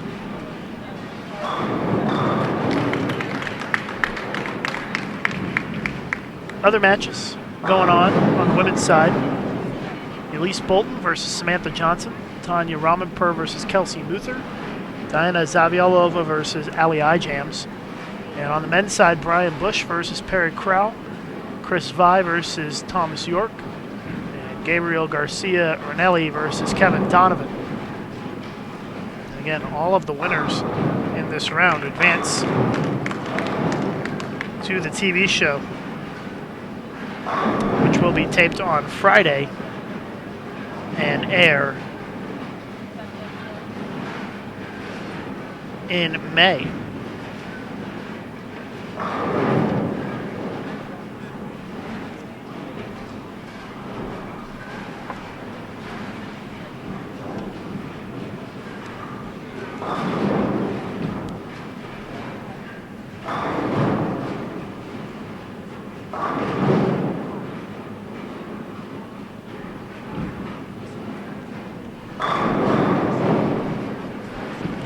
Want to welcome up to the broadcast booth Eric Pearson, and you know things are getting important when Eric Good stops by. afternoon, Lucas. It's been a while. I know Eric is the manager of the women's championships that we have invaded here with the college tournament for a few days. Although you have a squad tonight with the women's championships. We got about 40 lanes tonight at 7 o'clock, doubles and single squad.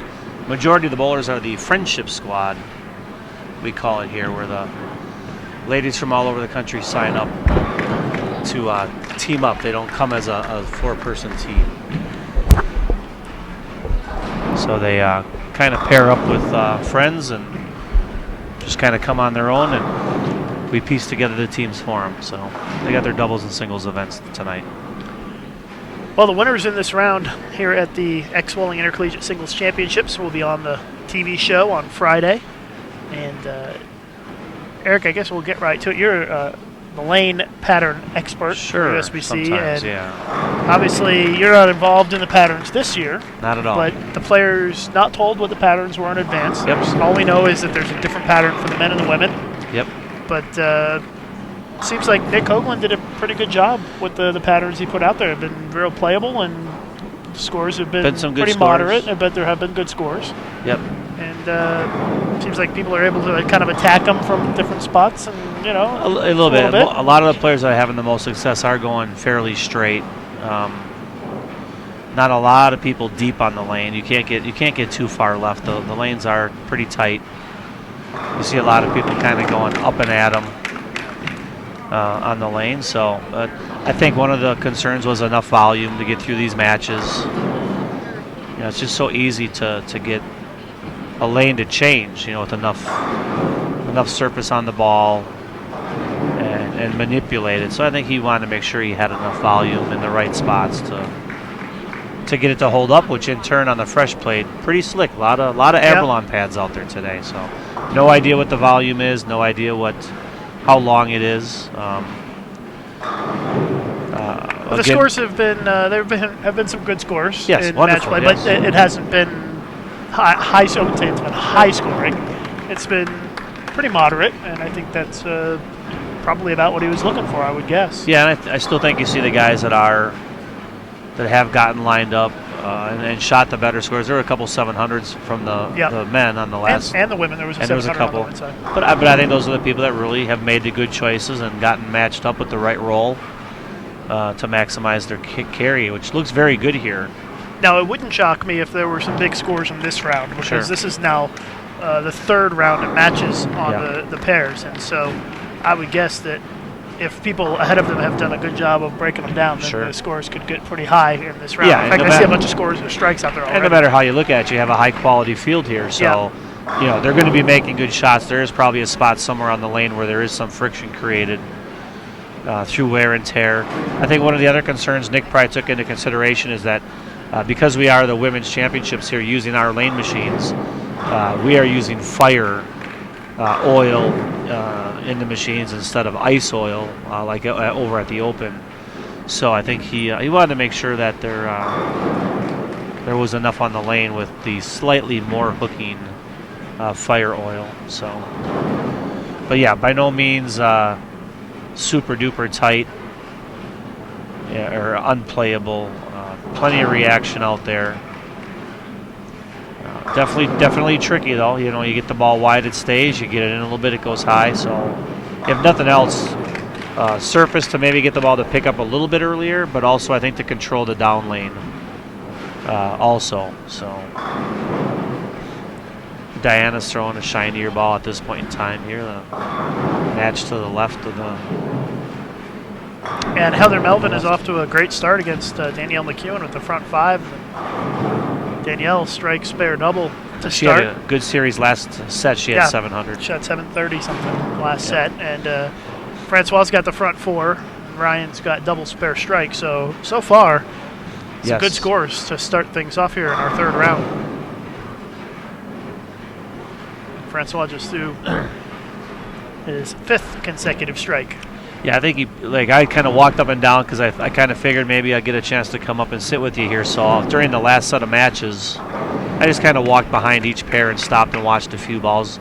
And a lot of the guys were, nothing wide of 5. A lot of people between 5 and 10 direct, or maybe a slightly a zone to the left of that second arrow, maybe 11, 12.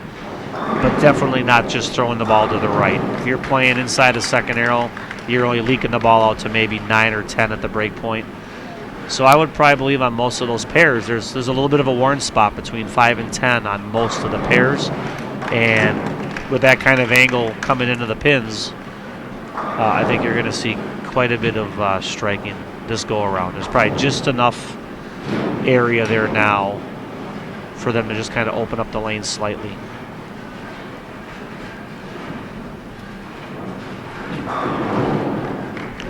We're kind of looking at the bracket. I didn't look super close at the men's side, but on the women's side, I believe out of all the matches that have taken place so far, only one match has the higher seed advanced.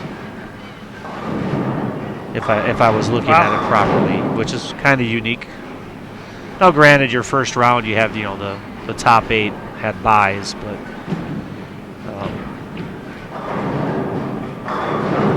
The men's side, I'm not sure who we have left. Christopher Vi was leading qualifier, I believe. And he's got the front 5 right now. And Gabriel Garcia Ranelli's got the front 7. And Francois got the front 5. So, and even Christopher Vi. Heather's got the front 6. So we got some fireworks this game. Absolutely. We could see somebody pop one here. Yeah, there were a couple good scores earlier today, too. There was a front 9 this morning during qualifying. Yep. I think I saw a front 7 once or twice. Definitely a little different game plan, I'm sure. Not knowing what's out there, no idea what the length is or the volume. No idea what kind of shape or ratio is out there other than knowing it's sport complying. I think a lot of the kids just decided we're going to move right and kind of take most of the lane out of play. Just throw something that we know is very predictable.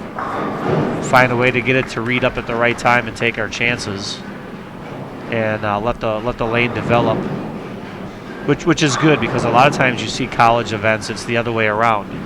They start in the track and they see plenty of hook and they just keep moving left. The few kids that we saw earlier today try to jump left into the middle of the lane too quick.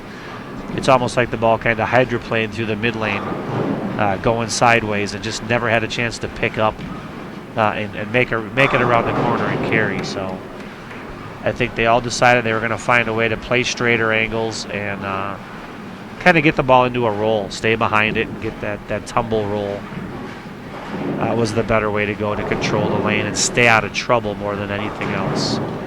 Well, So, if we're going to see a 300 today, probably it's going to come this game because we've got. There's an 8. Yeah, well, we just had Garcia go. Ranelli. Way to missed. go, Lucas. I know. Stop that one. Yeah. He got the 8 count before I said anything. We still got Okay. three. Okay. All right. Still I'll got give you 3 that. players that have a chance this game. And Danielle McEwen is trailing against Heather Melvin, but she only missed once, and so it's a very high-scoring game here. And I would guess that Heather knew that she was going to have to come in and put up a big score to beat Danielle McEwen, because Danielle, obviously a very talented player, Team USA member multiple times, and top qualifier. So Out of all these matches right now, there are only 3 open frames on the board. wow. 2 9 misses and an 8 miss. And now the front 8 for Heather. Yeah, so she's moved from the end pair on the other side there down to this TV pair here, and kind of picked up where she left off over there. Do us a favor and get on Twitter and Facebook and spread the word. Let everybody know that we've got the live streaming going right now of the Intercollegiate Singles Championships. These are the matches to determine the TV finalists here at the ISC. The TV show is going to air in May on CBS Sports Network, as Heather now has the front 9.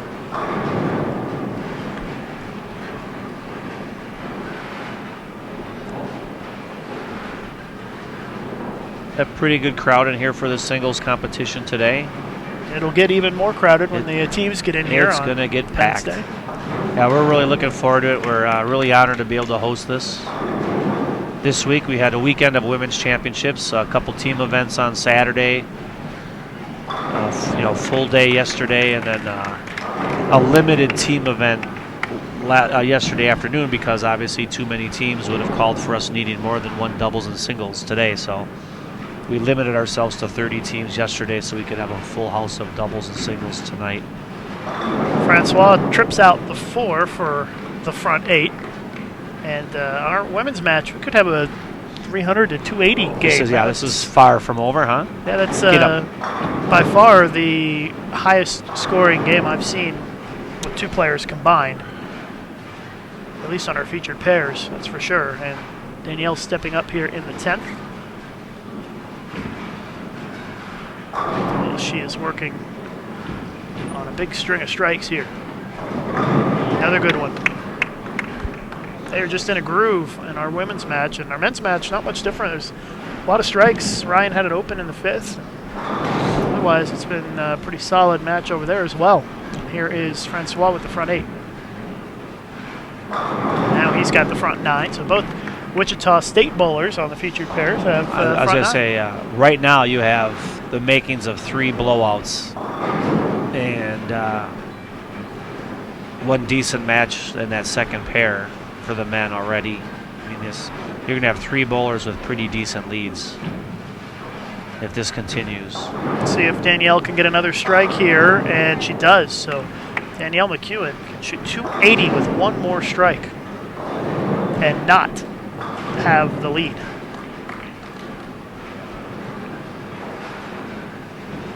.280 would probably be our highest game so far today. I believe so. I think we've had a couple of 279s, but it would be quite impressive.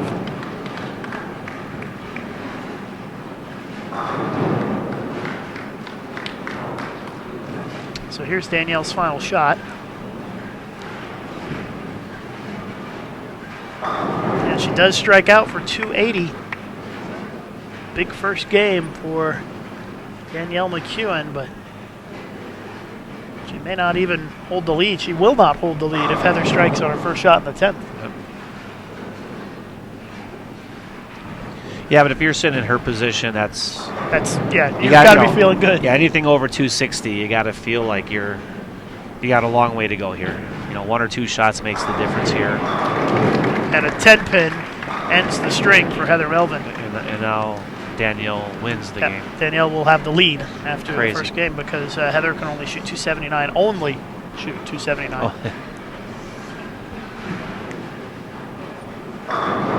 But we still have a chance for a 300 with Francois coming up here in just a minute.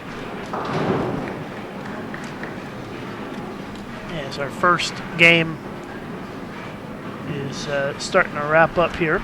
3 games total pinfall to determine the winners, by the way, for those of you just tuning in.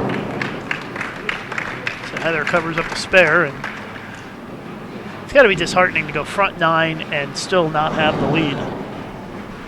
But still, just a 1-pin difference if she strikes on the fill.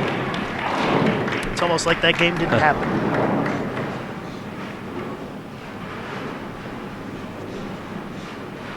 Yeah, it didn't look like Danielle's going to lose her look anytime soon here, the way her ball reaction was. So 278. Looks like Heather's equipment's just got a hair more surface on it, maybe slightly earlier on the lane.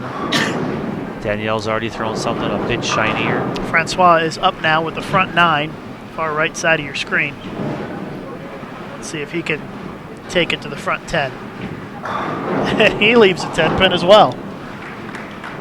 We had a couple of good chances there. I thought we were going to get a 300 on the board for sure this game, and the old Wiseman jinx comes through, doesn't it? Yeah, well, you're right up there with Cannizzaro.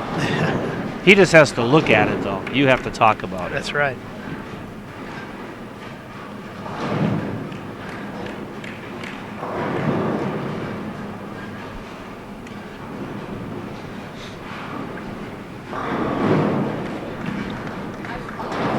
So it's a very high-scoring first game in our women's match. Pretty entertaining. I like it when there's lots of strikes. Yeah. Makes it fun to watch, especially on a day where you haven't seen that many strikes. I mean, we've had some good scores, but not 280, 278 scores, that's for sure. Yeah, there's been some, 230s, 250s out there throughout qualifying.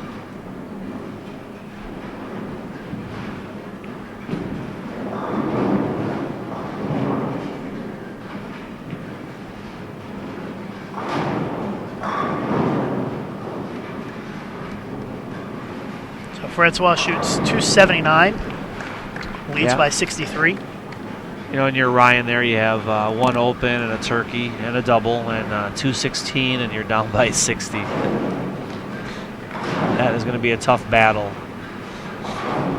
to come back on. Same thing with Gabrielle over there with a 60-pin cushion on Kevin Donovan right after one game of the match. And Chris Vi opened in the 10th, but still leads by 73 pins. Yep. And Perry Crowell is strung together 5 in a row against Ryan Bush, and he is starting to pull away a little bit in that one. The other women's matches, Diana Zavialova can bowl 259 this game, and that would give her at least a 55-pin lead on Ali Ijams. And Kelsey Muther leads by about 23 on Tanya Ramapur. Is there in the 10th frame. And Elise Bolton has a 31-pin lead on Samantha Johnson with a couple of frames to go in Game 1. Don't forget the live streaming of the Intercollegiate Team Championships gets underway on Wednesday morning. And we'll have live coverage for you all day Wednesday and all day Thursday leading up to the TV finals on Friday, which CBS Sports Network will be here to tape and air on Tuesdays in May at 8 p.m. Eastern Time for 4 consecutive weeks.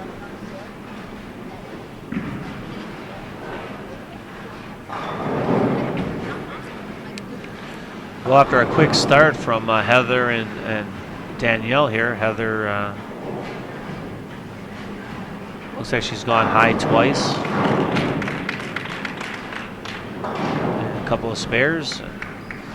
Yeah, maybe things have Danielle slowed left down. kind of a half 10 pin, Yeah. so we'll see what happens. You see that a lot in these 3-game matches where, you know, somebody will get on a big string of strikes and then slow down a little bit, and then it'll pick up again. Yeah, that might have just been just a letdown. I mean, you're all you know, amped up throwing strikes. A big match. He's got the a string from the start. Just maybe a little bit of a letdown, even though it was a great game. Just maybe a little adrenaline left her there, and just didn't quite throw the shots as well as she did the first game. And I want to emphasize that these are matches to make the show, make the TV show. So these are very important matches. Yeah, I believe they do 2, right? The 4 make it, so there's 2 semifinal matches, 1 game matches, and then those 2 winners bowl off for the title.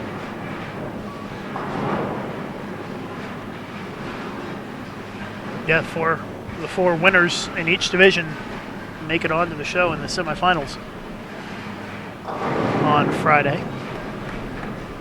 And although we won't have live streaming, we'll have a recap for you on bowl.com at the end of the day on Friday of the team and the singles events to let you know who won. Well, we won't make you wait until May to find out who won. First weekend of May? Every Tuesday in May. It's spread out over 4 weeks. Okay. All right. Ryan shooting the double wood here.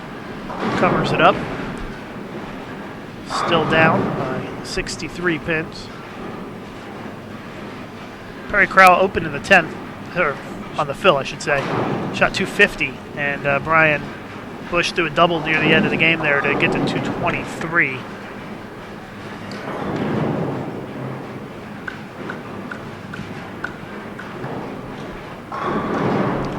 And that is our closest match on the men's side.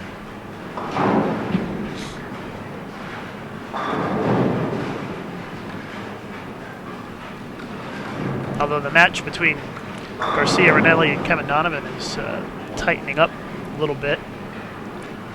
A couple opens by Garcia Ranelli. 8 foul on the board?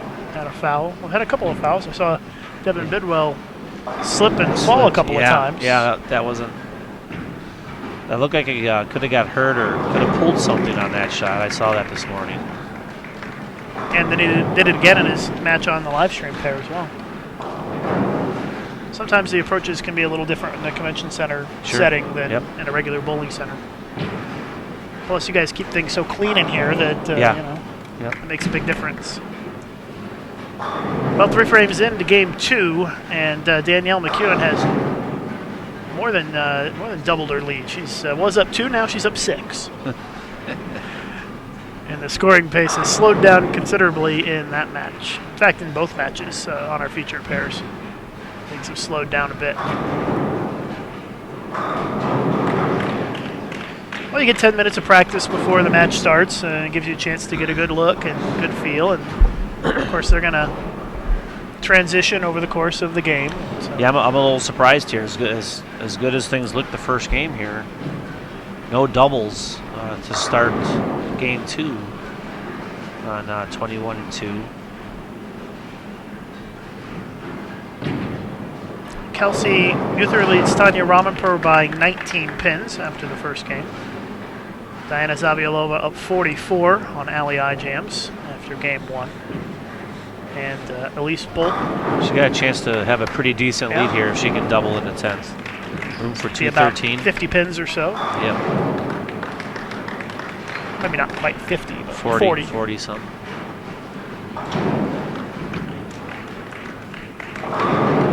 But as we have seen so many times in the Masters and the Queens and the Senior Masters and the Senior Queens, it's never insurmountable after the first game, that's for sure. We see a lot of people come back. And you kind of touched on it before, just the amount of transition. It's real easy for, one player's look to get better while the other players, deteriorates just enough where they can't carry, and forces them to make a decent judgment and some form of an adjustment. Sometimes you're a little bit leery to do that because you're close and you don't want to give any more away.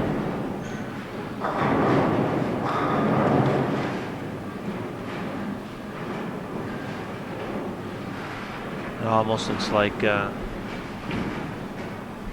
either Heather and Danielle just aren't throwing as good as shots, or maybe they've changed the hair. That looks pretty decent. Yeah, I think Danielle is still in pretty good shape here. Yeah, just a little left to right with the ball. Like I was going to say, at the end of her first game, I wouldn't expect her look to go away here. Heather looks a little bit straighter. I could see if her ball starts reading up a little bit earlier, she's going to have to make a little bit of an angle adjustment. Oh, Heather's gone 8 spare, all 4 frames to start this game. I think they've all been high. That's not a good trend, but there she goes with a strike. Elise Bolton got her double, so she's going to shoot 2-teen to Samantha Johnson's 172. It's about 41 pin lead over there. And Francois still chugging along here. As he strikes again. Strike spare triple to start for Francois after starting with a 279 game. And he continues to build his lead. He's now up 83 on Ryan at the halfway point of the match. There's a good double for Heather. So whatever she did there didn't look a whole lot different from what she had earlier. So maybe a slight move. This looks like it's shaping up to be a dynamite match all the way through. Well, Heather's put some pressure on Danielle to kind of keep the strikes coming here. Yeah. Another strike for Francois. He looks real tough to beat right now.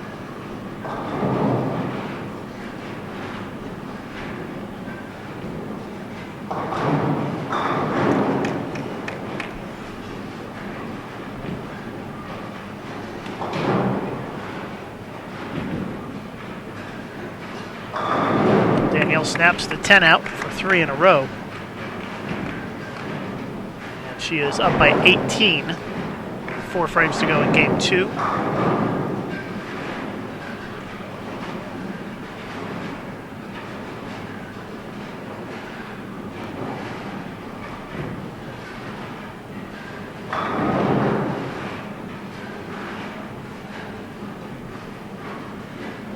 Ryan doesn't find a way to throw some strikes on that right lane, he is going to be out of this match in a hurry. Yeah, it's not looking good right now. Let's see if Danielle can continue her That's a good string. shot. Looks pretty good. Yep. She's really throwing the ball well, repeating very well. She is like a machine out there. She repeats better than just about anybody in the sport right these days. Yeah, we're not sitting right on top of the lanes here. We're kind of back here, but you can just see the trajectory of the ball looks identical. Pretty much every shot we've watched. And Heather continuing to bring it on here. Still down by 18 pins. But she's keeping it close, and that's important. She's not letting Danielle run away from her. Because if Heather had just thrown a couple of spares there these last few frames, then Danielle would have a huge lead.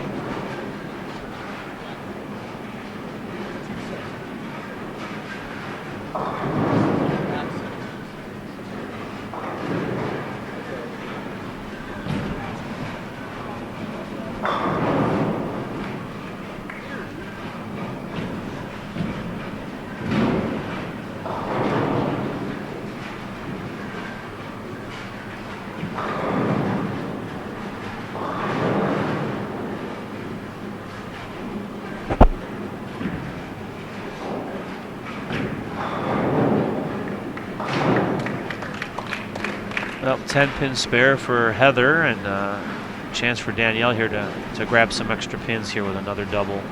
And Ryan with back-to-back opens, including a missed single pin. Two missed makeables there, and he's just about out of it now as Francois steps up with 4 in a row.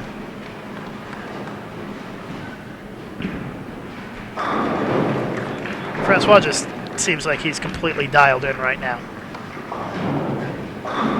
There's another one. So his lead is well over 100. 800 coming? He very well could. It's just a matter of whether he keeps up the the pressure. Another 10 pin from Danielle. Kind of looked like the last time she left one. Just a hair wider down the lane, a little bit later coming in to the pocket. Leaves kind of that half 10. It's still a good shot.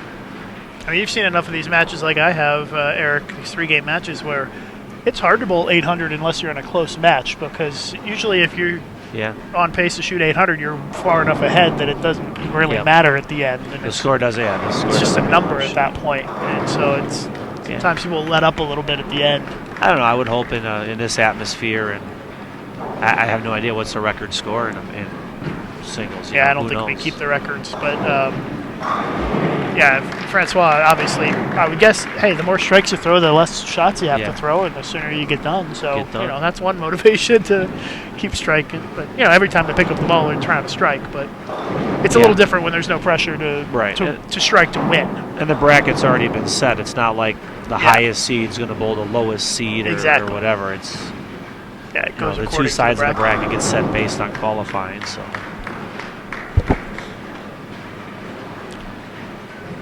Well, Heather's probably thanking her lucky stars that Danielle didn't strike there in the 8th, because that keeps it pretty close.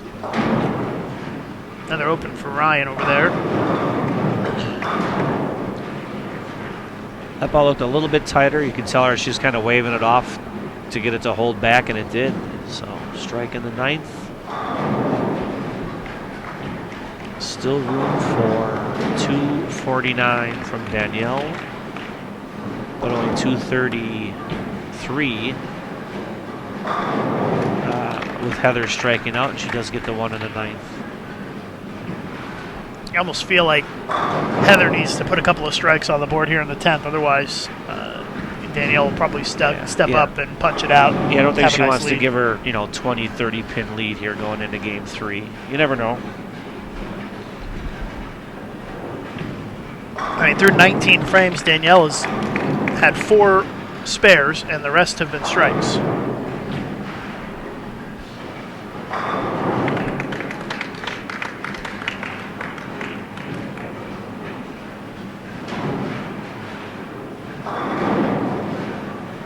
Because Danielle had 11 strikes the first game. Yep. And she has 6 strikes this game, so she's 17 strikes so far, and we're not even done with game 2. That's pretty tough to beat. Yeah, but Heather's hanging right in there. She gets this one. Looks pretty good. Yeah, it's a big shot. She gets this one. Puts her in the 230s. Yeah, I mean, if Danielle doesn't strike in the 10, she's down in the 220s. Yep. So still very close. If Danielle now goes 9 spare strikes, she shoots 229, and Heather with good count on this would be even, or Heather would even have the lead. So that was a critical 10th frame big for double. Heather. Yep. Francois finally showed he was human and had an open. Great finish by Heather Melvin. Yep. That was a very important 9th and 10th frame for her right there. That could have set the tone for the rest of the match if she had not struck out, and she could have put herself in a lot of trouble, but goes the other way and she strikes out, and now she has the chance to even lead the match. Even lead, yeah, exactly. 5-11 for 2 for Heather Melvin is outstanding.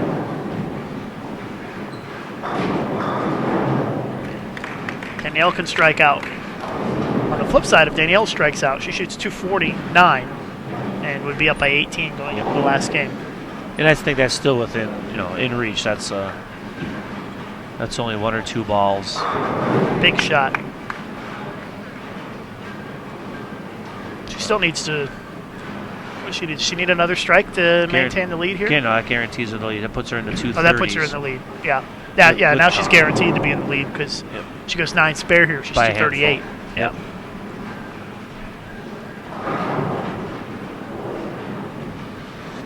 Elise Bolton and Samantha Johnson of no strings of strikes over there. Lots of spares, a clean game. Fairly even here. Samantha can strike for a 1-pin lead in game 2 through 4. Big shot here for Danielle to put her up double digits. She gets it. Puts her in the 240s.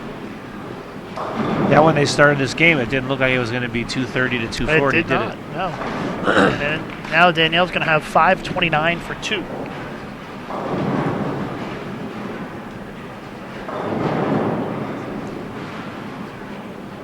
So it's a great match, high scoring.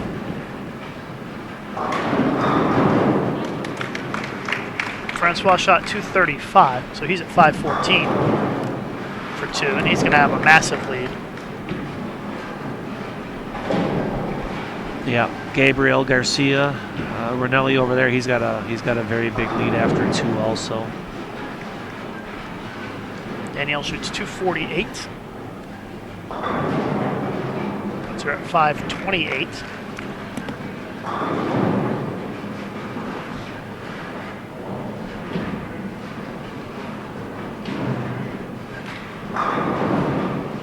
Yeah, Chris Vi is up by over 100. So I think the men's matches are pretty much determined already, except for maybe that one on the second pair. Brian Bush and Perry Crowell.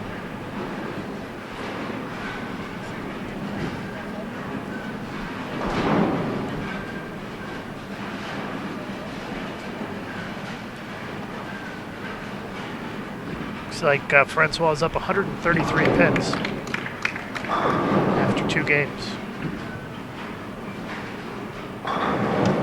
So we get our scoreboards updated for you at the top of the screen. Well, Heather started with a strike, so she sets the tone for game 3. It's wide. That's way right, and that is the worst shot that Danielle has thrown the entire match, by far. She leaves the 110. It's a washout, basically, without the without the extra extras. pins. Yeah, without the mess. No easier than any other washout, or harder.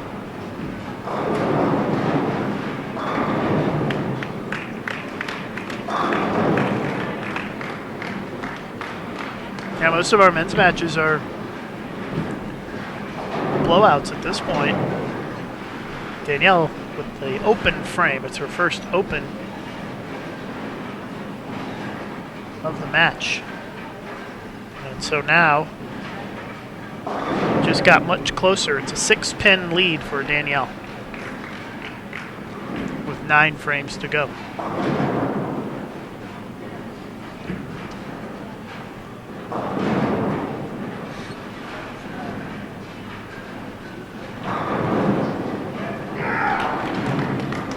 Another reminder to everybody to come out and watch, to come online and watch the Intercollegiate Team Championships on Wednesday and Thursday here on Bowl TV. You're live streaming every single, right from the get-go? Yep. So 24 games of qualifying in the morning? Start to finish, yep. We live stream everything. Then a couple of rounds of matches on Wednesday night. Correct. And then all the way through until we know the TV finalists for the ITC on Thursday. No bowling tomorrow, so there's no live streaming tomorrow here on Bowl TV.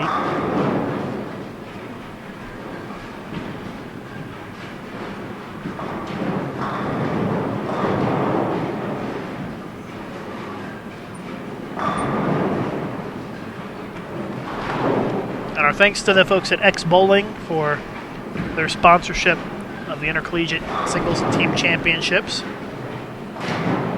can download the X Bowling app by going to your app store on your phone, searching for X Bowling.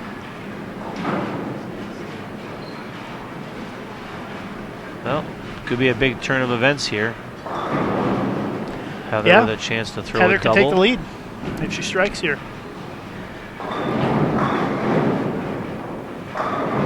She leaves a 10-pin. This is probably the closest match in the building right now, I think. Yep.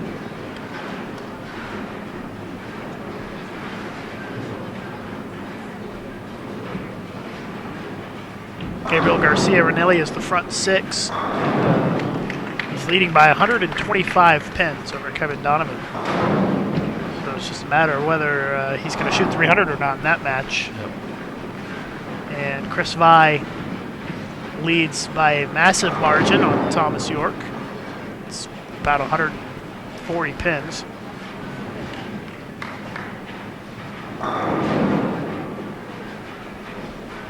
Perry Crowell has about a 60 pin lead on Brian Bush. That's the closest of the men's matches, is 60 pins. Yeah. Yeah, pretty much every match, one guy striking and the other guy not nearly as much, and even a couple opens. Most of the matches are getting pretty spread out.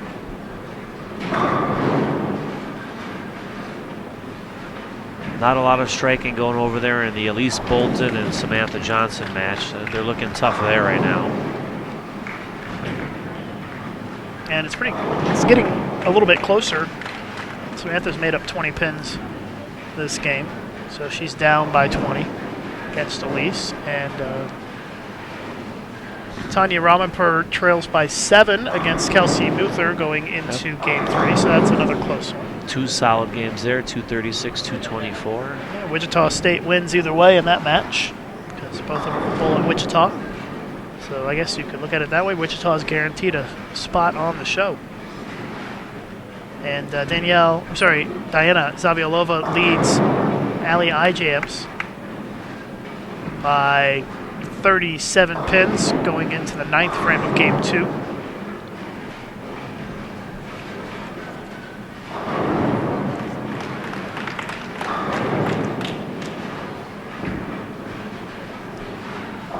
I kind of expected a little bit more striking in that match.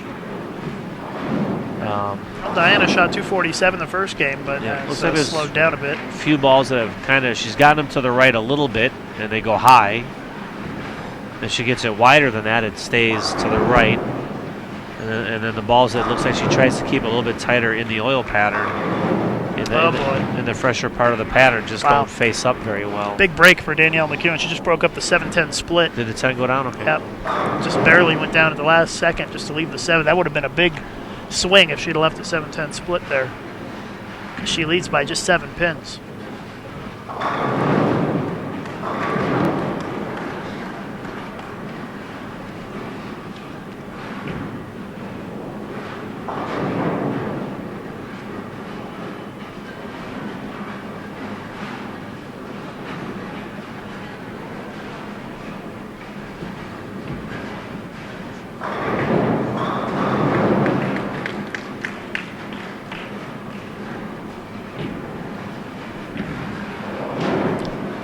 Covers up the 7-pin. Neither player with a double here in game 3 yet.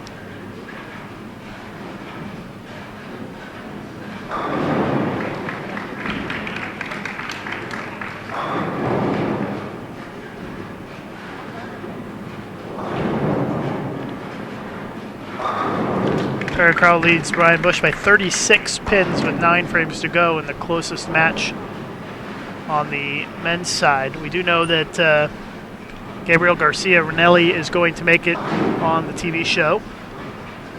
They are about to bowl the 10th frame, and he is up by 90 pins going into the 10th. So can't make up 90 pins in one frame. Even I know that math.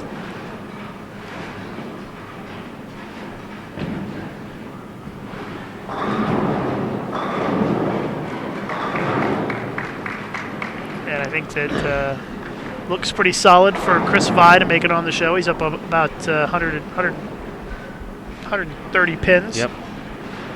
Thomas York with half a game left.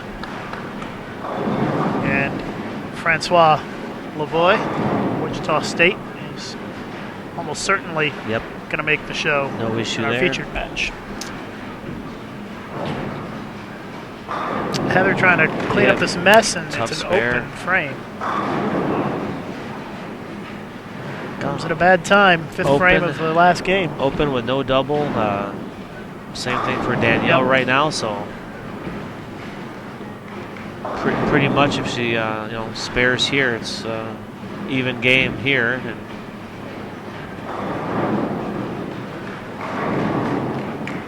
no change. Heather's going to have to get it going here in the second half of the game. I gotta believe she's gonna need more than a double in those last few frames here if she's gonna win this match. That's wide. Gets the light hit to carry. Shakes them, yep. Danielle can put a little bit of a hurt on here if she gets another strike. And that would put her up by 29 with about 4 frames to go. So it's a big opportunity for Danielle to increase the lead by a considerable margin. Kevin Donovan struck out for 270. I was going to say, yeah, you see that big game up there and you think it'd be a tight match, but... Well, he shot 654, but he's just getting run over by Gabriel Garcia Ranelli. Run over. Because Garcia Ranelli can shoot 267 this game. And Danielle does not take advantage of that strike and letting Heather hang around here. Again, she kind of waved that one off. She had one earlier that she did that with in a held pocket, so there's obviously some transition going on there. If the ball's hooking up just a little bit earlier, maybe she got soft with it.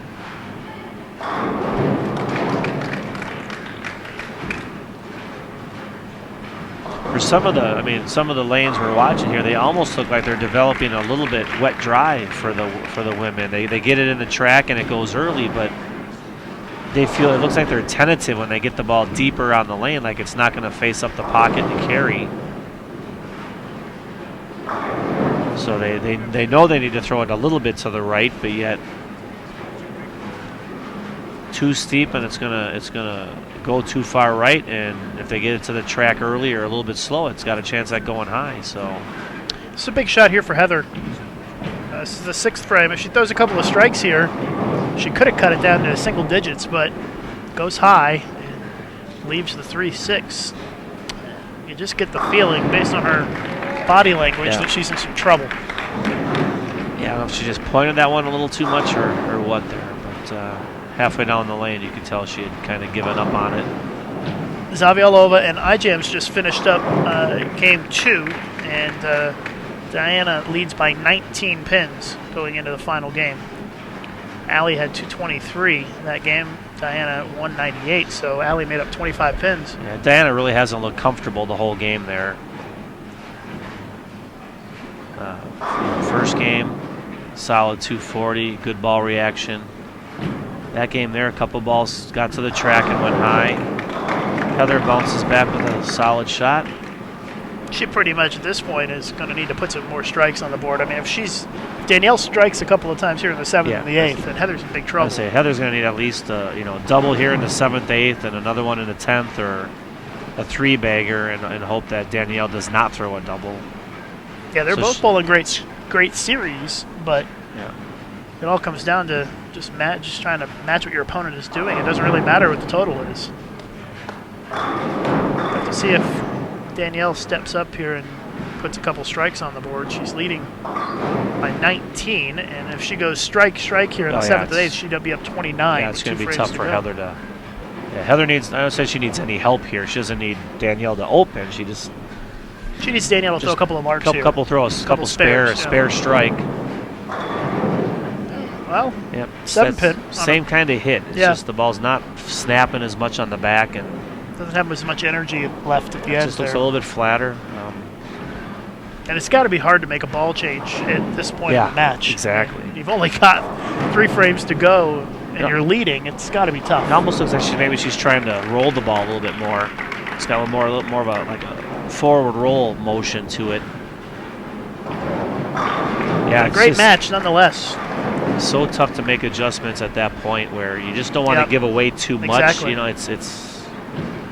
But the person that knows how to, what adjustment to make and then can repeat that shot, continues on striking. But you see this so often.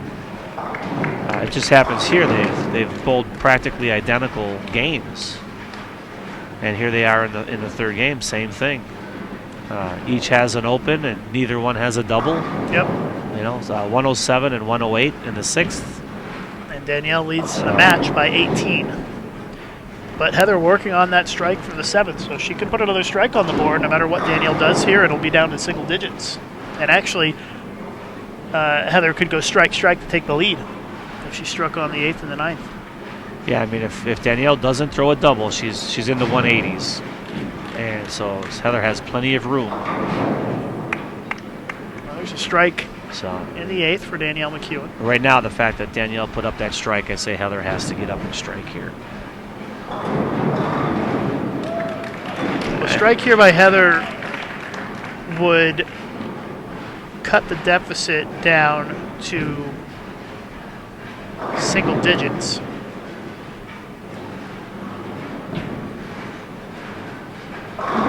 She gets the strike. Yep, 4 went a little bit late, but Now it's an 8-pin match, that was a and big shot. if Heather strikes in the 9th, she'll take the lead by 2. So this is exactly what we were talking about. She gets this one here. Danielle can't just then go out and say, I'm gonna mark off the sheet and win. That's not gonna happen.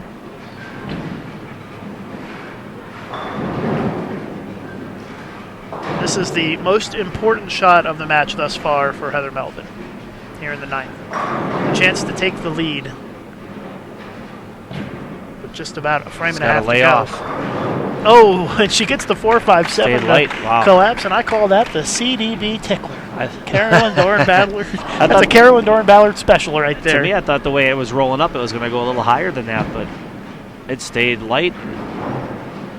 Had a lot of stuff on the left side go late. That was a huge shot. That was big, and now She's now in Heather's the up 2-0s by with a 2. mark. Yep. And if Danielle doesn't strike here, she's 190s with a double. Well, listen, Danielle can go up here, strike in the 9th, and throw 2 in the 10th, and be done with this thing, and it's over. Yes.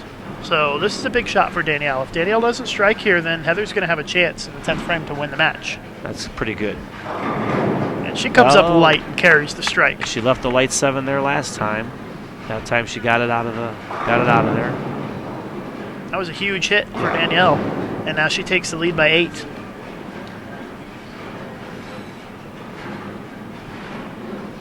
Still 190 potential here. High 190s without a strike. And Yeah, she needs a double for the shutout. Danielle doubles, she's on the show. Double and count. Because she's up 8 going into the 10th. So what was she after? What was the 2 games? Danielle was up by 17 17. going into Okay. game number 3. So big shot here for Danielle McEwen. That looks pretty sweet. And a Ring ring 10. 10, and so Wow. Heather's going to have a chance.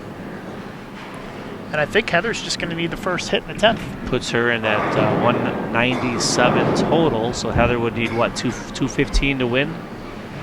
She's going to need the first one, but 9 spare. Yeah, there's a possibility of a tie in this match, depending on the count. Got a couple matches wrapped up. Looks like Chris Vi, 667 win over Thomas York. Brian Bush and Perry Crowler locked in a tough match. Danielle covering up the spare here. I think she needs to get all of them here. You gotta. Yeah, the count is important.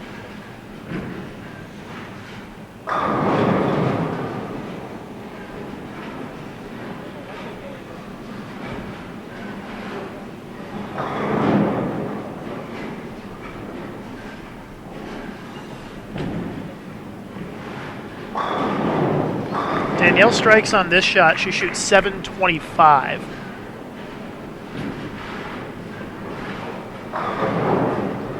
And she shoots 724.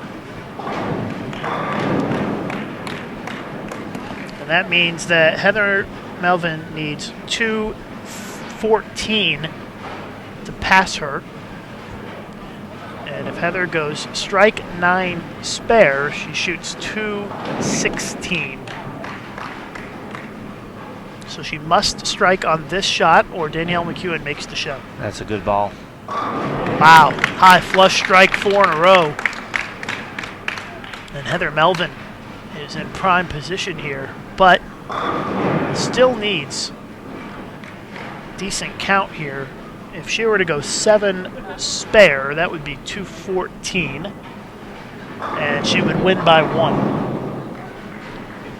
But 7 spare is not exactly the route you want to go No. to seal this thing. And actually, the angle she's playing here, if it's bad, it could go through the nose, but I believe she's getting 8 or 9 on this shot if she doesn't strike. 9 or higher on this shot is a guaranteed winner. She got it right. It's a good shot. There's a strike, and what a comeback here Yeah. in the back half of Game 3. Good shot. She made sure she fed it right a little bit, and there was no chance that was going to go high.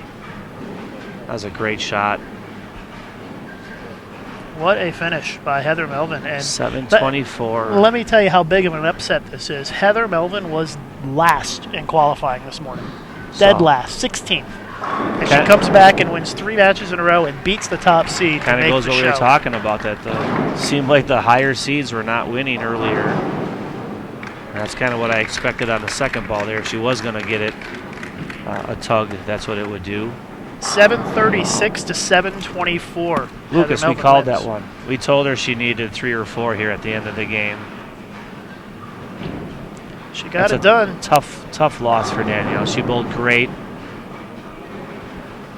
That's probably the highest losing total of the tournament. She threw a couple good shots in the 8th and 9th.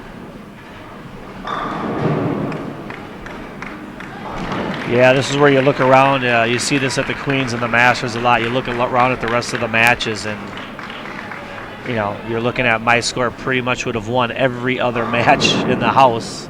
Exactly. Except for the person I'm against. That's very common. You catch a good pair. You catch it broken down properly. Yeah, you get lined up, and it's just a battle back and forth. What a great match. And Francois ends up shooting 733 to win by 134 pins. So now both our matches are done on the featured pairs, so that means that I've got to try to figure out a plan here to get us a look at something else.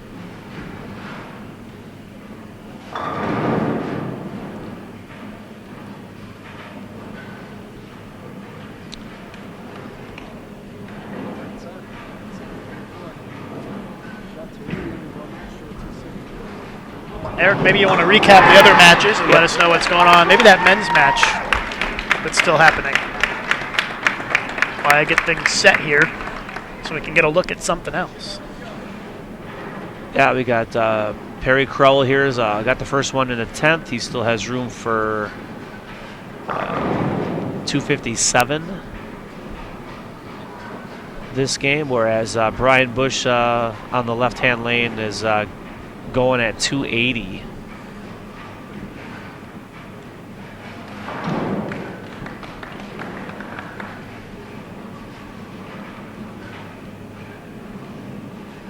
All right, so I haven't done the math here. Is this shot by Perry? I'm looking at, so Perry was 72 over after 2. He's putting up another potential 50. And Brian Bush had 220, 213, so 36 over. So roughly 30-some pins behind, but he still has room for 280. The way they're clapping, they seem to think that might be enough.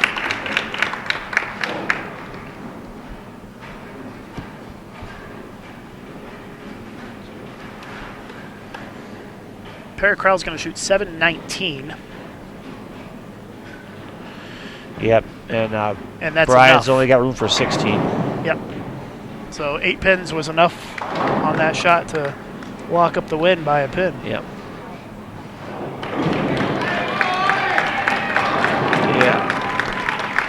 So Perry Crowell from Midland is on the show, along with Francois Lavoie of Wichita State,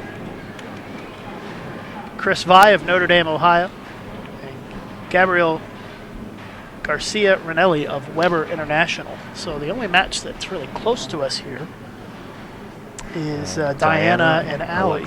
Yes. So we won't be able to get the scoreboard, but at least we can watch the bowling.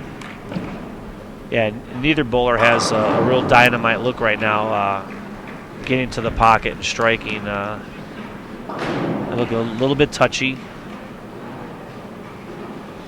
And they pretty much have since the middle of the second game. It's about a 29-pin lead for Diana here. I'm assuming she's going to throw a strike here in the 6th.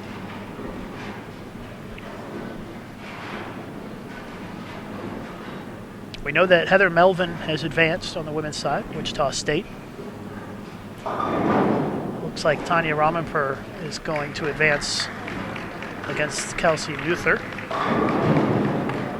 Strike by Diana, so we've got 4 frames to go in this match. And Diana leads by 29 against Ali Ijams. I don't quite know what it is there. It looks like she's, kind of the lane's developed into the game she likes to play. Move a little left, open up the lane a little bit, throw it right, but just not stringing strikes right now. But she looks like, watching her bowl all the times that we've seen her, she looks like she should be playing a part of the lane at an angle that she's very comfortable with. Another match that's really close is Elise Bolton and Samantha Johnson. Samantha Johnson's got the front 4, and she's up by 10 with 6 frames to go. Big shot for Diana here. She can push her lead to 39, but leaves the 2-pin. Yep. So now on the flip side, Ali can strike in the 7th to cut it down to 19. Yeah, that looked like a good shot too, and it just kind of hesitated. Didn't roll up soon enough. It looked like a good shot. Ball just didn't read up quite as well as it did on 20, and leaves a light 2-pin. Almost rolled it out. But maybe she just has the 2 lanes different, and that's why we're not seeing strings here. They're just not comfortable on both lanes at this point.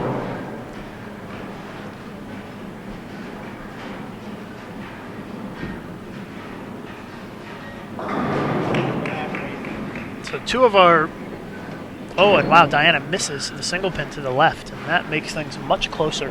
2 of our women's spots are filled by Wichita State bowlers, Heather Melvin and Tanya Ramenper, and if Ali Ijams were to defeat Diana here, you'd have 3 Wichita State bowlers, and they had 4 in the field, so 3 of the 4. And Kelsey just lost, so to one of her teammates. Yep. Yeah, they had 4 in the field to start this morning. Yes. So this is a big shot for Ali.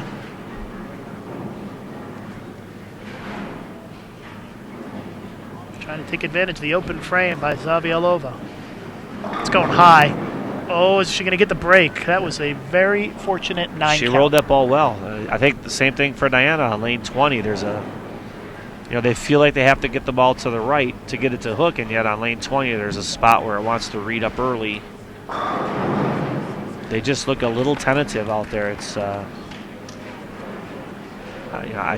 think if you were to talk to them, they sense that it feels a little wet dry. If they get it to the right, it might go high, and if they don't get it to the right, it just doesn't read up at the right time for them. So we've got 3 frames to go in this match. Samantha Johnson with the front 6. It's a 17-pin lead for Diana Zavialova with 3 frames to go. Yeah, and Samantha Johnson may just run away with that. May knock Elise out of the competition here.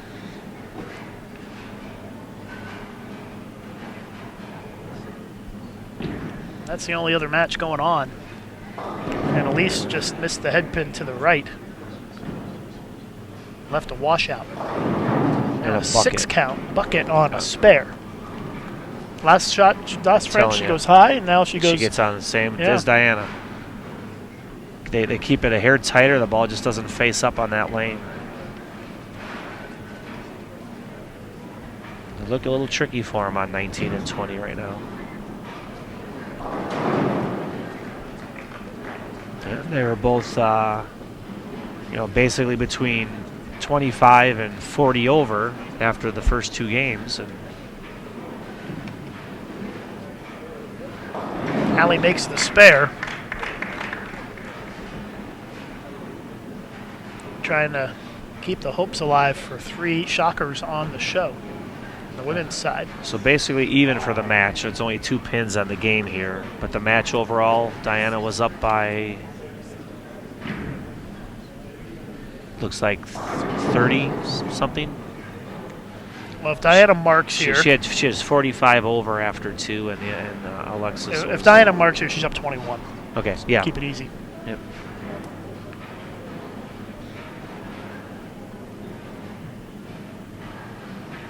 And I would say this is her better lane. She knows it's Good going to shot. read, and a solid 8. Yeah, that was a great shot. Yeah, this is bonus coverage this round. This match off to the left of our featured pair. So we don't have a scoreboard for you, but try to keep you updated as best we can.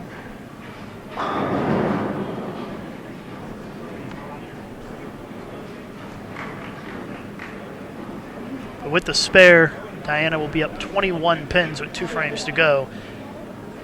And Diana will bowl her 9th frame after she makes the spare, and then Allie will finish her out. game. And I think Diana's finishing on the lane where she's at least going to be more comfortable. She'll finish on 20.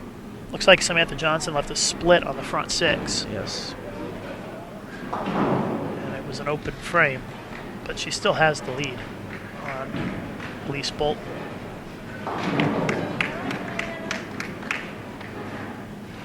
.21 pin lead for Samantha Johnson with 3 frames to go.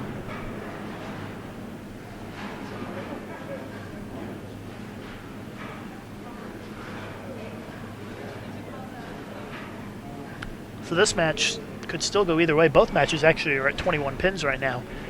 This match could still go either way between Diana and Allie. Diana, if she strikes on this shot, her max is 204 this game. And that would be more than enough to win the match. Yeah, I think. So if Diana strikes on this shot, she cannot be shut out. I think Alexis needs a little help here. But this And is in kind fact, of even a been her- mark, I think, is enough with good if the count's good, that she can not be shut out.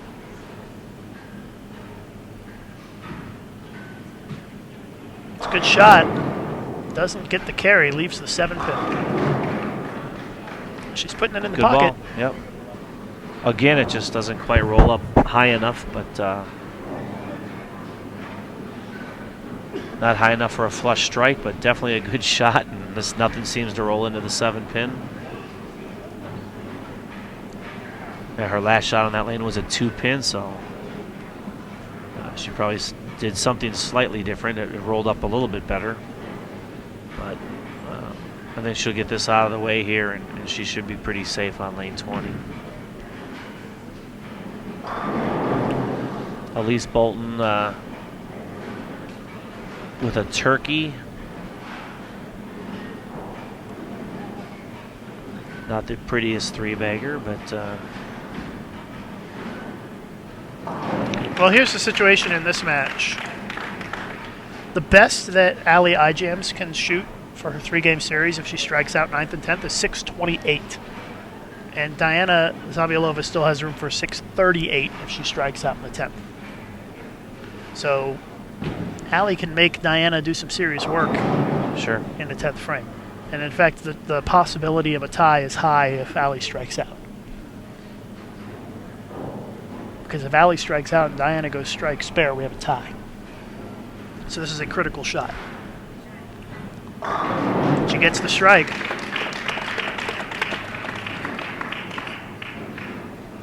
And it looks like Elise has come all the way back to take the lead against Samantha Johnson, because Samantha just left another split on that left lane, or that right lane, I should say. And Elise now has the lead by 11 pins.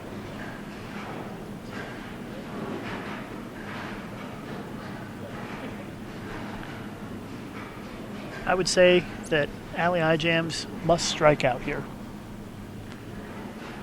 If she strikes out, she forces Diana to double to win the match, actually. That's a little better shot. It's the first one. Now when she got off to the hand, it went a little bit further to the right. Great match. reaction there. Yeah, great match, too. Yes. I got to believe as good as she threw that, she is going to repeat this shot. She left the bucket on that lane in the 8th, and that ball there was strike all the way off her hand. I think she's going to repeat that shot.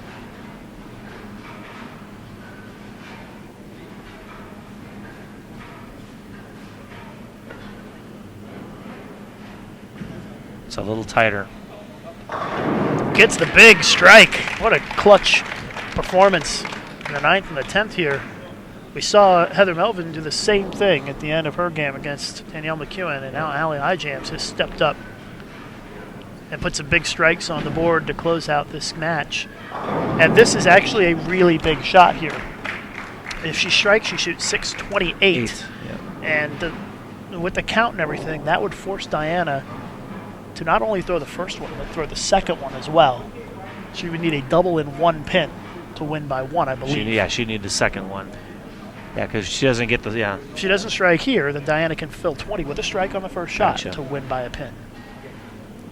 So this is a critical fill ball. That was closer to the first shot. Oh, and she gets 8. And that puts that takes a lot of pressure off Diana right there. So you're saying she can go 9 spare 9 now? 9 spare 9. Is that what you're saying? Would be 191, 181. And that would be a tie. So she needs 9 spare strike. Okay. As Allie shoots 626. Well, you said she had room for 638. That was striking out. She needs 182 to win by a pin. Oh, well, then she So needs 9 spare strike. 9 spare strike. Anything less than 9, this first shot would be trouble. I gotta believe if she gets a little tentative here, she's gonna go high. You know, if the ball gets right at all and she's tentative, it could go high. I think she's just got to stay firm, feed the ball to the right a little bit, and take her chances. Needs at least 9 on this shot. If she does not get at least 9, Allie Ijams wins. It's got to hold. It's going to be light. And she gets 9, so she leaves the 7 pin. She needs the spare and a strike to win by 1.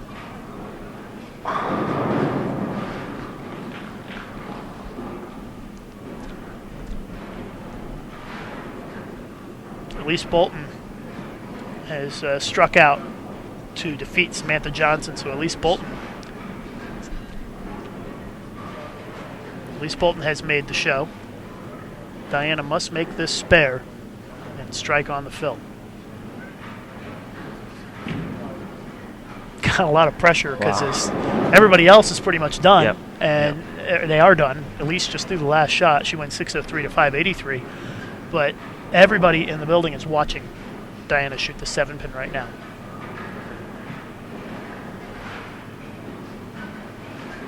It's always exciting when these matches come down to the final shots. Elise had a couple good breaks there in that string of strikes. Got to have the spare. She covers it up. I have no idea what happens in the event of a tie, but I hope we don't find out. I believe it's a full game. It might be a full game. Yeah, I know one of the things that the college events used to follow the rules of other USBC events as much as possible, and the Queens used to bowl full game matches. We have now changed that rule for the Masters and the Queens, just down to after a 3-game match, if you tie, it's just a 1-ball roll off. We don't need the extra 20 minutes to half hour during the day. Here we go. If she gets 9, we have a tie. If she gets a strike, Diana Zavialova is on the show. Anything less than 9, Allie Ijams wins the match. So here we go. It is so quiet in here.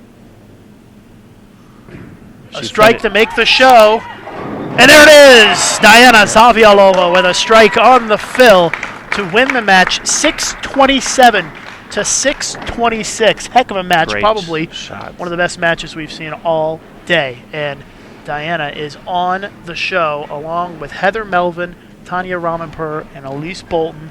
A fantastic lineup on the women's show. Awesome. Men's show, Francois Lavoie of Wichita State, Perry Crowell of Midland, Chris Vai of Notre Dame, Ohio, and Gabriel Garcia Ranelli of Weber International. Thanks, Eric, for sitting in and joining us. That was quick. Yeah. Good matches. Makes it feel like it goes even quicker. Me, absolutely.